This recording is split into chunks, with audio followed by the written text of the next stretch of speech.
ಕಡಲೆ ಇರಲಿ, ಹಲಸಂದೆ ಬೀಜ, ಕಪ್ಪು ಕಡಲೆ ಅಥವಾ ಬಿಳಿ ಕಡಲೆ, ಎಲ್ಲವೂ ಸ್ವಾದಿಷ್ಟವಾಗುತ್ತೆ. ನಮಸ್ಕಾರ. ಮಹಾಭಾರತ ವಿಶೇಷ ಚರ್ಚಾ ಕಾರ್ಯಕ್ರಮಕ್ಕೆ ಸ್ವಾಗತ. ನಾನು ಸ್ಮಿತಾ ರಂಗನಾಥ್. ಮಹಾಭಾರತ ವಿಶೇಷ ಚರ್ಚಾ ಕಾರ್ಯಕ್ರಮದ ಇವತ್ತಿನ ವಿಶೇಷ ಅತಿಥಿ ಕಾಂಗ್ರೆಸ್ನ ಶಾಸಕರು, ಚಿಕ್ಕಬಳ್ಳಾಪುರದ ಶಾಸಕರಾದ ಪ್ರದೀಪ್ ಈಶ್ವರ್ ಅವರು. ನಮಸ್ಕಾರ, ಕಾರ್ಯಕ್ರಮಕ್ಕೆ ಸ್ವಾಗತ. ನಮಸ್ಕಾರ ಮೇಡಮ್. ಹಾಗೆ ಮೆಗಾ ಡಿಬೇಟ್ನಲ್ಲಿ ಎಂದಿನಂತೆ ನಮ್ಮ ಜೊತೆಯಲ್ಲಿ ಆಡಿಯನ್ಸ್ ಕೂಡ ಇದ್ದಾರೆ. ನಮಸ್ಕಾರ ಎಲ್ಲರಿಗೂ, ಕಾರ್ಯಕ್ರಮಕ್ಕೆ ಸ್ವಾಗತ. ಪ್ರದೀಪ್ ಈಶ್ವರ್ ಅವರೇ, ನಿಮ್ಮ ಮೇಲಿರೋ ನೇರವಾದ ಆರೋಪ 2.5 ವರ್ಷ ಆಗ್ತಾ ಬಂತು. ಶಾಸಕರಾದರೂ, ಮೋಟಿವೇಶನಲ್ ಸ್ಪೀಕರು, ಆದರೆ ಪಾರ್ಲಿಮೆಂಟೇರಿಯನ್ ಬಿಹೇವಿಯರ್ ಹಾಗೆ ಆ ಲ್ಯಾಂಗ್ವೇಜ್, ಭಾಷೆ ಹಾಗೆ ನಡವಳಿಕೆಯನ್ನು ಕಲೀಲಿಲ್ಲ ಅಂತ ಹೇಳಿ ಒಪ್ತೀರಾ ಇದನ್ನ? ನಾನು ಭಾಷೆಯಲ್ಲಿ ಇನ್ನು LKGಯಲ್ಲಿ ಇದ್ದೀನಿ. BJPಯವರು PhD ಮಾಡಿಬಿಟ್ಟಿದ್ದಾರೆ. ಆ ಕಾರಣಕ್ಕೆ ನಾನು ಸ್ವಲ್ಪ ಅಪ್ಗ್ರೇಡ್ ಆಗೋಣ ಅಂತ LKGಯಿಂದ UKGಗೆ ಬರ್ತಾ ಇದ್ದೀನಿ ಮೇಡಮ್. ಸೊ ಅವ್ರು ಆಲ್ರೆಡಿ PhD ಮಾಡಿರೋದ್ರಿಂದ ಭಾಷೆಯಲ್ಲಿ ನಮ್ಮ ಆರ್ ಅಶೋಕಣ್ಣ ಅವರು, CT ರವಿ ಅವರು, ಆ ಪದಗಳನ್ನ ಕೇಳಿದ್ರೆ ಮೋಸ್ಟ್ಲಿ ಎಲ್ಲಿ ಸಂಸ್ಕೃತದಿಂದ ಏನಾದರೂ ತೆಗೆದ್ರ ಅಂತ ಮದ್ದೂರಲ್ಲಿ ಮಾತಾಡಿದ ಪದಗಳು CT ರವಿ ಅವರು. ಯತ್ನಾಳ್ ಸಾಹೇಬರು ಮಾತಾಡೋ ಪದಗಳು ನೋಡಿದ್ರೆ, ಈ ರಾಜ್ಯದ ಮುಖ್ಯಮಂತ್ರಿಗಳ ಬಗ್ಗೆ, ಉಪಮುಖ್ಯಮಂತ್ರಿಗಳ ಬಗ್ಗೆ ಅವ್ರು ಬಳಸೋ ಪದ ನೋಡಿದ್ರೆ ಮೋಸ್ಟ್ಲಿ ಅವ್ರು ಆಲ್ರೆಡಿ PhD ಮಾಡಿದ್ದಾರೆ. ನಾನು ಅಟ್ಲೀಸ್ಟ್ UKG ಪಾಸ್ ಆಗೋದು ತಪ್ಪಲ್ಲ ಅಂತ ನಾನು. ಅಂದ್ರೆ ನೀವು ಅವ್ರದೇ ಟ್ರ್ಯಾಕ್ ಅಲ್ಲಿ ಹೋಗ್ತಾ ಇದ್ದೀರಾ, ಅವ್ರ ಭಾಷೆ ಬಳಕೆಯಲ್ಲಿ ಸರಿ ಇಲ್ಲ, ಸರಿ, ನೀವು ಯಾಕೆ ಅದೇ ಮಾರ್ಗ ಹಿಡಿತಿದ್ದೀರಿ ಅಂತ ಹೇಳಿ. ನಾನು ಅದೇ ಮಾರ್ಗ ಹಿಡಿತಾ ಇಲ್ಲ ಅಂತ. You said you are doing LKG ಅಲ್ವಾ ಮೇಡಮ್? ಆ ಕಡೆಯಿಂದ AK-47 ಅಲ್ಲಿ ಹೊಡಿತಾ ಇದ್ರೆ ನಾವು ಪಾಯಿಂಟ್ ಬ್ಲಾಕ್ ಅಲ್ಲಿ ಒಂದು ಬುಲೆಟ್ ಆದ್ರೂ ಬಿಡ್ತೀವಿ ಅಂತ ಅಲ್ವಾ? ನಾನು ಹೇಳೋದೇನು ಅಂದ್ರೆ, ಅವ್ರು ಕಂಟ್ರೋಲ್ ಮಾಡ್ಕೊಂಡ್ರೆ ನಾವು ಕಂಟ್ರೋಲಲ್ಲಿ ಇರ್ತೀವಿ. ಅವರು ಸಿಕ್ಕಾಪಟ್ಟೆ ಬಾಯಿಗೆ ಬಂದಂಗೆ ಮಾತಾಡಿದ್ರೆ ನಾವು ಮಾತಾಡ್ತೀವಿ. ಫೈರ್ಗಳೆಲ್ಲ ಇಲ್ಲ BJPಯಲ್ಲಿ, ಪೈರುಗಳು ಮಾತ್ರ ಇರೋದು. ಫೈರ್ಗಳೇನಿದ್ರು ಕಾಂಗ್ರೆಸ್ಸಲ್ಲಿ ಇರೋದು. ಅದು ನನ್ನ ಅಭಿಪ್ರಾಯ. ಯತ್ನಾಳ್ ಅವರನ್ನ ಕಿತ್ತೋಗಿರೋ ಪೈರು ಅಂತ ಕರೆದ್ರಿ ಪ್ರದೀಪ್ ಈಶ್ವರ್ ಅವರೇ. ನಿಮ್ಮನ್ನ ಆ ಪಕ್ಷದವ್ರು ಕರೀತಿದ್ದಾರೆ, ಮೊಳಕೆನೆ ಹೊಡೆದಿಲ್ಲ ಇನ್ನ ಬೀಜ. ಅದು ಆಕ್ಚುಲಿ ಮೊಳಕೆ ಹೊಡೆಯುತ್ತೋ ಇಲ್ವೋ ಅದು ಗೊತ್ತಿಲ್ಲ. ಹಾಗಾಗಿ ಯತ್ನಾಳ್ ಅವರಿಗೆ ಸರ್ಟಿಫಿಕೇಟ್ ಕೊಡ್ಲಿಕ್ಕೆ ಪ್ರದೀಪ್ ಈಶ್ವರ್ ಅವರ ಅರ್ಹತೆ ಏನು ಅಂತ? ಯತ್ನಾಳ್ ಅವರು ಏಜು 61 ವರ್ಷ. ಅವ್ರು ರಾಜಕಾರಣಕ್ಕೆ ಬಂದು 30 ವರ್ಷ ಆಯಿತು. ಅವ್ರು 30 ವರ್ಷದಲ್ಲಿ ತಗೊಂಡಿರೋ ಪಬ್ಲಿಸಿಟಿನ ನಾನು 2 ವರ್ಷದಲ್ಲಿ ತಗೊಂಡಿದ್ದೀನಿ. ಪಬ್ಲಿಸಿಟಿ ಅಲ್ಲ, ಪಬ್ಲಿಸಿಟಿ ಮಾತ್ರ ರಾಜಕೀಯನಾ? ನಾನು ಇನ್ನ ರಾಜಕೀಯ ಅಂದ್ರೆ ಬರೀ ಪಬ್ಲಿಸಿಟಿನ? Yes or no sir? Publicity ಅಂದ್ರೆ ಎಸ್ ಆರ್ ನೋ? ರಾಜಕೀಯ ಅಂದ್ರೆ ಕೇವಲ ಪಬ್ಲಿಸಿಟಿನಾ? ಅಲ್ಲ. ಪಬ್ಲಿಸಿಟಿ ಮೀನಿಂಗ್ ಏನು ಗೊತ್ತಾ? ಪಬ್ಲಿಕ್ ನಿಮ್ಮನ್ನ ಇಷ್ಟಪಡೋದು ಅಂತ. That is the definition of publicity. Social ಮೀಡಿಯಾದಲ್ಲಿ ಜನ ಚಪ್ಪಾಳೆ ತಟ್ಟೋದಕ್ಕೆ, ಸೋಷಿಯಲ್ ಮೀಡಿಯಾದಲ್ಲಿ ಲೈಕ್ಸ್ ವ್ಯೂ ಬರೋದಕ್ಕೂ ಆಕ್ಚುಲಿ ರಾಜಕೀಯದಲ್ಲಿ ಜನನಾಯಕ ಅಂತ ಹೇಳಿ ಜನ ಮೆಚ್ಚಲಿಕ್ಕೂ ವ್ಯತ್ಯಾಸ ಇಲ್ವಾ? ಅಲ್ಲ, ಮೊನ್ನೆ ನಾನು ನೋಡಿದಿರೋದೇ ದೊಡ್ಡ ವಿಕೆಟ್ ನಲ್ವಾ? ಅದಕ್ಕಿಂತ ಪಬ್ಲಿಸಿಟಿ ಬೇಕಾ ಏನು ಮೇಡಮ್? ನಾನು 23 ಹೊಡೆದಿದ್ದು ಯಾರ ಕೈಯಲ್ಲೂ ಆಗಲ್ಲ. ನನ್ನ BJP ಸ್ನೇಹಿತರು ಹೇಳ್ತಿದ್ರು, ಅವ್ರನ್ನ ಸೋಲ್ಸ್ಬೇಕು ಅಂದ್ರೆ ಪ್ರಧಾನಿಗಳು ಬಂದ್ರು ಆಗಲ್ಲ ಅಂತಿದ್ರು. ಒಬ್ಬ ಆರ್ಡಿನರಿ ಕೋಚಿಂಗ್ ಸೆಂಟರ್ ಹುಡುಗ ಹೋಗಿ 25 ದಿನದಲ್ಲಿ ಹೊಡೆದಾಗ್ದ. ಸೋಷಿಯಲ್ ಮೀಡಿಯಾ ಕಂಟೆಂಟ್ ಇದ್ರೇನೆ ನೋಡ್ತಾರೆ ಮೇಡಮ್. ನನ್ನ ಹತ್ರ ಕಂಟೆಂಟ್ ಇದೆ, ನನ್ನನ್ನು ಇಷ್ಟಪಡ್ತಾರೆ, ಅದಕ್ಕೆ ನಂದು ಶೇರ್ ಆಗುತ್ತೆ. ನಂದು ಯಾರೋ ಕೇಳಿದ್ರು, ಏನಪ್ಪ ಪ್ರದೀಪ್ ಈಶ್ವರ್ ನಿಂದೇನು ಅಷ್ಟು ವಿಡಿಯೋಗಳು ಶೇರ್ ಆಗುತ್ತೆ ಅಂತ. ಶೇರ್ ಕಾ ಶೇರ್ ಹೋನಾ ಏನಾ ಮೇಡಮ್? ಹೌದು, ಯಾರೂ ಸೋಲಿಸೋಕೆ ಸಾಧ್ಯವಾಗದ ವ್ಯಕ್ತಿಯನ್ನ ನೀವು ಸೋಲಿಸಿದ್ರಿ. ಬಟ್ ಅವ್ರು ಮತ್ತೆ ಗೆದ್ರೆ ನಾನು ರಾಜೀನಾಮೆ ಕೊಡ್ತೀನಿ ಅಂತ ಹೇಳಿದ್ರಿ. ಪ್ರದೀಪ್ ಈಶ್ವರ್ ಅವರು ಚಾನಲ್ ಇಂಟರ್ವ್ಯೂ ನೋಡಿ, ಅವ್ರು ನನಗೆ ಒಂದು ನಂದಿ ದೇವಸ್ಥಾನದ ವಿಚಾರದಲ್ಲಿ ಒಂದು ಸವಾಲು ಹಾಕಿದ್ರು, ಬನ್ನಿ ಆಣೆ ಮಾಡಿ ಅಂತ. ನಾನು ಹೇಳಿದೆ, ನೀವು ಬಂದು ಚಾಲೆಂಜ್ಗೆ ಒಪ್ಕೊಂಡ್ರೆ, ಪ್ರಮಾಣ ಮಾಡಿದ್ರೆ ಒಂದು ಖಾಸಗಿ ವಾಹಿನಿಯಲ್ಲಿ ಪ್ರಸಾರ ಆಗಿದೆ. ಅವ್ರು ಚಾಲೆಂಜ್ ಸ್ವೀಕರಿಸಲಿಲ್ಲ. ಇಷ್ಟಕ್ಕೂ ಅಖಾಡದಲ್ಲಿ ನಾನು ಇದ್ದಿದ್ರೆ ಗೇಮ್ ಬೇರೆ ತರ ಇರೋದು ಮೇಡಮ್. ಮಾತಾಡಿದ್ ನೀವಲ್ವಾ ಸರ್? ರಾಜೀನಾಮೆ ಕೊಡ್ತೀನಿ ಅಂತ ಹೇಳಿದ್ ನೀವು. ಅವ್ರು ಒಪ್ತಾರೋ ಬಿಡ್ತಾರೋ, ನೀವು ಮಾತಿಗೆ ನಿಲ್ಲಿಲ್ಲ ಅಂತ. ಚಾಲೆಂಜ್ ಅಕ್ಸೆಪ್ಟ್ ಮಾಡಿದ್ರೆ ನಾನು ರಾಜೀನಾಮೆ ಕೊಡಕ್ ರೆಡಿ ಇದ್ದೀನಿ ಅಂತ ಹೇಳಿದೆ. ನಾನು ಈಗಲೂ ಯತ್ನಾಳ್ ಸಾಹೇಬ್ರಿಗೆ ಹೇಳ್ತೀನಿ, ನೀವು ಫೈರ್ ಬ್ರ್ಯಾಂಡ್ ತಾನೆ, ನಾನು ಈಗಲೂ ಯತ್ನಾಳ್ ಸಾಹೇಬ್ರಿಗೆ ಹೇಳ್ತೀನಿ, ನನ್ನ ಪಾರ್ಟಿ ಒಪ್ಕೊಂಡ್ರೆ ಬಿಜಾಪುರದಲ್ಲಿ ನನ್ನ ಪಾರ್ಟಿ ಸಿಂಬಲ್ ಅಲ್ಲಿ ನಿಮ್ ವಿರುದ್ಧ ನಿಲ್ತೀನಿ. ನಿಮ್ಮನ್ನ ಬೀಳಿಸ್ತೀನ ಅಲ್ವಾ ಚೆಕ್ ಮಾಡ್ಲಿಬೇಕು ಅಂದ್ರೆ. ಯತ್ನಾಳ್ ಅವ್ರ ಬಗ್ಗೆ ಮಾತನಾಡೋ ಪ್ರದೀಪ್ ಈಶ್ವರ್ ಅವರು, ಯತ್ನಾಳ್ ಅವರು 3 ಬಾರಿ MLA, 1 ಬಾರಿ MLC, 1 ಬಾರಿ ಕೇಂದ್ರದ ಸಚಿವರಾಗಿದ್ದಾರೆ. ಇಷ್ಟು ವರ್ಷ ನೀವೇ ಹೇಳ್ದಾಗೆ 30+ ಇಯರ್ಸ್ ರಾಜಕೀಯ ಅನುಭವ ಇರುವ ಯತ್ನಾಳ್ ಅವ್ರಕ್ಕಿಂತ ನಾನೇ ಗ್ರೇಟು ಅಂತ ಬೀಗ್ಲಿಕ್ಕೆ ಪ್ರದೀಪ್ ಈಶ್ವರ್ ಅವರ ಅರ್ಹತೆ ಏನು ಅಂತ ನಾಳೆ ಪ್ರಶ್ನೆ ಕೇಳ್ಬೋದು ಮೇಡಮ್. ಮದ್ದೂರಲ್ಲಿ ಒಂದು ಗಲಾಟೆ ಆಗುತ್ತೆ. ನಾನು ಈಗಲೂ ಒಂದು ಮಾತು ಹೇಳ್ತೀನಿ ನಿಮಗೆ, ನನ್ನ ಹೆಸರು ಪ್ರದೀಪ್ ಈಶ್ವರ್, ಕಾಂಗ್ರೆಸ್ ಶಾಸಕ. ನಾನೊಬ್ಬ ಹಿಂದೂ, ಮುಂದಿನ ಜನ್ಮದಲ್ಲಿ ನಾನು ಹಿಂದೂ ಆಗೇ ಹುಟ್ಟುತ್ತೀನಿ. ಹಿಂದೂ ಧರ್ಮ ನನಗೂ ಆಸ್ತಿನೇ, ಎಲ್ರಿಗೂ ಆಸ್ತಿನೇ. ಯತ್ನಾಳ್ ಅವ್ರ ತಾತ ಅವ್ರಿಗೇನು ವಿಲ್ ಬರ್ಕೊಟ್ಟಿಲ್ಲ. ಯತ್ನಾಳ್ ಅವರೇ, my dear grandson, Hindu ಧರ್ಮ ನಿಂದು ತಗೋ ಅಂತ. ಹಿಂದೂ ಧರ್ಮ ಎಲ್ರದು. ಅಲ್ಲಿ ಲಾ ಅಂಡ್ ಆರ್ಡರ್ ನಾವು ಕಂಟ್ರೋಲ್ ಮಾಡ್ತಾ ಇದ್ರೆ ಮೇಡಮ್, ಮದ್ದೂರಲ್ಲಿ ಲಾ ಅಂಡ್ ಆರ್ಡರ್ ಫೇಲ್ ಆದ್ರೆ ನಾವು ಕಾರಣ ಅಲ್ವಾ? 1 ಮಿನಿಟ್ ಸರ್, 1 ಮಿನಿಟ್. ಮದ್ದೂರಲ್ಲಿ ಲಾ ಅಂಡ್ ಆರ್ಡರ್ ಪ್ರಾಬ್ಲಮ್ ಆದ್ರೆ ನಾವು ಕಾರಣ. ಪುಲ್ವಾಮಲ್ಲಿ ಪಾಕಿಸ್ತಾನವ್ರು ದೂರ ಹೊಡೆದ್ರೆ ಪ್ರಾಬ್ಲಮ್ ಯಾರ್ದು? ಅವಾಗ ಜವಾಬ್ದಾರಿ ಯಾರಿಗೆ? ಪಹಲ್ಗಾಮಲ್ಲಿ ಸಮಸ್ಯೆ ಆಯ್ತು, ಯಾರು ಹೊಣೆ ಮಾಡ್ತೀರಾ? ಇಲ್ಲಿ ಲಾ ಅಂಡ್ ಆರ್ಡರ್ಗೆ ಸ್ಟೇಟ್ ಗೌರ್ಮೆಂಟ್ ಪ್ರಾಬ್ಲಮ್ಮು. ನಾನು ಯತ್ನಾಳ್ ಸರ್ನ ಹೇಳೋದಿಷ್ಟೇ, ಲಾ ಅಂಡ್ ಆರ್ಡರ್ ಕಂಟ್ರೋಲ್ ಬರುವಾಗ ಅಲ್ಲೋಗಿ ಯುವಕರನ್ನ ಯಾಕೆ ರೊಚ್ಚಿಗೆ ಎಬ್ಬಿಸ್ತಾ ಇದ್ದೀರಾ? ಯುವಕರನ್ನ ಯಾಕೆ ರೊಚ್ಚಿಗೆ ಎಬ್ಬಿಸ್ತಾ ಇದ್ದೀರಾ? ನಾನು ವಿರೋಧ ಪಕ್ಷದವ್ರನ್ನ ಕೇಳೋದಿಷ್ಟೇ, ಅಶೋಕ್ ಅಣ್ಣ, ಸಿ ಟಿ ರವಿ ಅಣ್ಣ ಎಲ್ಲ ನಿಮ್ಮ ಮಕ್ಕಳು ಸ್ಟ್ಯಾನ್ಫೋರ್ಡ್ ಆಕ್ಸ್ಫೋರ್ಡ್ ಅಲ್ಲಿ ಪ್ರೊಫೆಸರ್ಸ್ ಹತ್ರ ಡೌಟ್ಸ್ ಕೇಳ್ಕೊಂಡು ರ್ಯಾಂಕ್ ತಗೋಬೇಕು. ನಮ್ಮ ಬಡವರ ಹಿಂದೂ ಮಕ್ಕಳು ಮಾತ್ರ ಸಿಟಿ ಸಿವಿಲ್ ಕೋರ್ಟ್ ಅಲ್ಲಿ ಬೇಲ್ ಅಪ್ಲಿಕೇಶನ್ ಕ್ಯೂ ನಿಂತ್ಕೋಬೇಕಾ ಮೇಡಮ್? ಕ್ಯೂ ನಿಂತ್ಕೋಬೇಕಾ? ಮದ್ದೂರಿನ ಲಾ ಅಂಡ್ ಆರ್ಡರ್ ಫೇಲ್ಯೂರ್ ಆಗಿರೋದು ಕಾಂಗ್ರೆಸ್ನ ಫೇಲ್ಯೂರ್ ಹೌದೋ ಎಲ್ಲೋ ಗೊತ್ತಿಲ್ಲ ಸರ್. ಮದ್ದೂರಿನ MLA ಮಾತ್ರ ಮಿಸ್ಸಿಂಗ್ ಇದ್ದಾರೆ, ಅವ್ರದ್ದು ಕೂಡ ಜವಾಬ್ದಾರಿ. ಕ್ಷೇತ್ರದಲ್ಲಿ ಈಗ ಬೇರೆಯವ್ರು ಬರಬೇಕೋ ಬೇಡವೋ ಅವ್ರ ಇಚ್ಛೆ, ಬಟ್ ಕ್ಷೇತ್ರದಲ್ಲಿ ಇರಲೇಬೇಕಾಗಿರೋದು ಅವ್ರ ಕಂಪಲ್ಷನ್. ಎಲ್ಲಿದ್ದಾರೆ ನಿಮ್ಮ ಪಕ್ಷದ ಮದ್ದೂರಿನ ಶಾಸಕ? ಮೇಡಮ್, ಇದ್ರ ಬಗ್ಗೆ ಅವ್ರು ಸ್ಪಂದಿಸ್ತಿದ್ದಾರೆ. ನಮ್ಮ ಮದ್ದೂರ್ MLA ರಿಯಾಕ್ಟ್ ಮಾಡ್ತಿದ್ದಾರೆ. ಕೆಲವು ಘಟನೆಗಳು ನಡೆದಾಗ ಅವರು ಸಿಎಂ ಆಫೀಸ್ ಟಚ್ ಅಲ್ಲಿ ಇದ್ದಾರೆ. ಕ್ಷೇತ್ರಕ್ಕೆ ಯಾಕೆ ಬಂದಿಲ್ಲ? ಅಲ್ಲ ನೋಡಿ ಮೇಡಮ್, ಒಂದು ಇನ್ಸಿಡೆಂಟ್ ನಡೆದಾಗ ಇವ್ರ ತರ ನಾವು ಲಾ ಅಂಡ್ ಆರ್ಡರ್ ನ ಹೆಂಗೆ ಹ್ಯಾಂಡಲ್ ಮಾಡಬೇಕು ಅನ್ನೋದು ಬಂದಿಲ್ಲ, ಅಷ್ಟಕ್ಕೆ ಉತ್ತರ ಬೇಕು ಸರ್. ಅದಾದ್ಮೇಲೆ ಕಂಟ್ರೋಲ್ ಮಾಡುವಾಗ ಕೆಲವು ಡೈರೆಕ್ಷನ್ಸ್ ಇರುತ್ತೆ. ಅಲ್ಲಿ ಹೋದಾಗ ಜನ ಕೆಲವರು ಚರ್ಚೆ ಗ್ರಾಸ ಆಗುತ್ತೆ, ಇದೆಲ್ಲ ಕೆಲವು ಡೈರೆಕ್ಷನ್ಸ್ ಇರುತ್ತೆ, ಅದ್ರ ಪ್ರಕಾರ ಫಾಲೋ ಮಾಡಿರ್ತಾರೆ. ಯಾವ ಡೈರೆಕ್ಷನ್ ಇದೆ? ನಮ್ಮ ಕಾಂಗ್ರೆಸ್ ಶಾಸಕರು ಆಸ್ಟ್ರೇಲಿಯಾಗೋ ಹೋಗ್ಲಿಕ್ಕೆ ಅಂತ ಇನ್ಸ್ಟ್ರಕ್ಷನ್ಸ್ ಡೈರೆಕ್ಷನ್ ಏನಿದೆ? ಮೇಡಮ್ ನೋಡಿ ಮೇಡಮ್, ಈ ಇನ್ಸಿಡೆಂಟ್ ನಡೆದಾಗ ಅವ್ರ ಗಮನಕ್ಕೆ ಬಂದಾಗ ಆ ಡಿಫರೆನ್ಸ್ ನ ಗಮನಿಸಬೇಕು. ಇಂಥ ಕಡೆ ಬೆಂಕಿ ಹಚ್ಚಕ್ಕೆ ನಮ್ಮ ಬಿಜೆಪಿ ಸ್ನೇಹಿತರು ಬಹಳ ರೆಡಿ ಆಗಿರ್ತಾರೆ. ತಡೆಯೋ ಜವಾಬ್ದಾರಿ ಇದ್ದಿದ್ದು ಮದ್ದೂರಿನ MLAಗೆ. Madam, I agree. ನನ್ನ MLA ಅಲ್ಲಿ ಅಭಿವೃದ್ಧಿ ಕಾರ್ಯ ಮಾಡ್ತಿದ್ದಾರೆ. ಮದ್ದೂರಲ್ಲಿ ಅಮೆರಿಕದಲ್ಲ ಅಲ್ಲ, ನೀವು ಆರಾಮಾಗಿ ನೋಡಿ.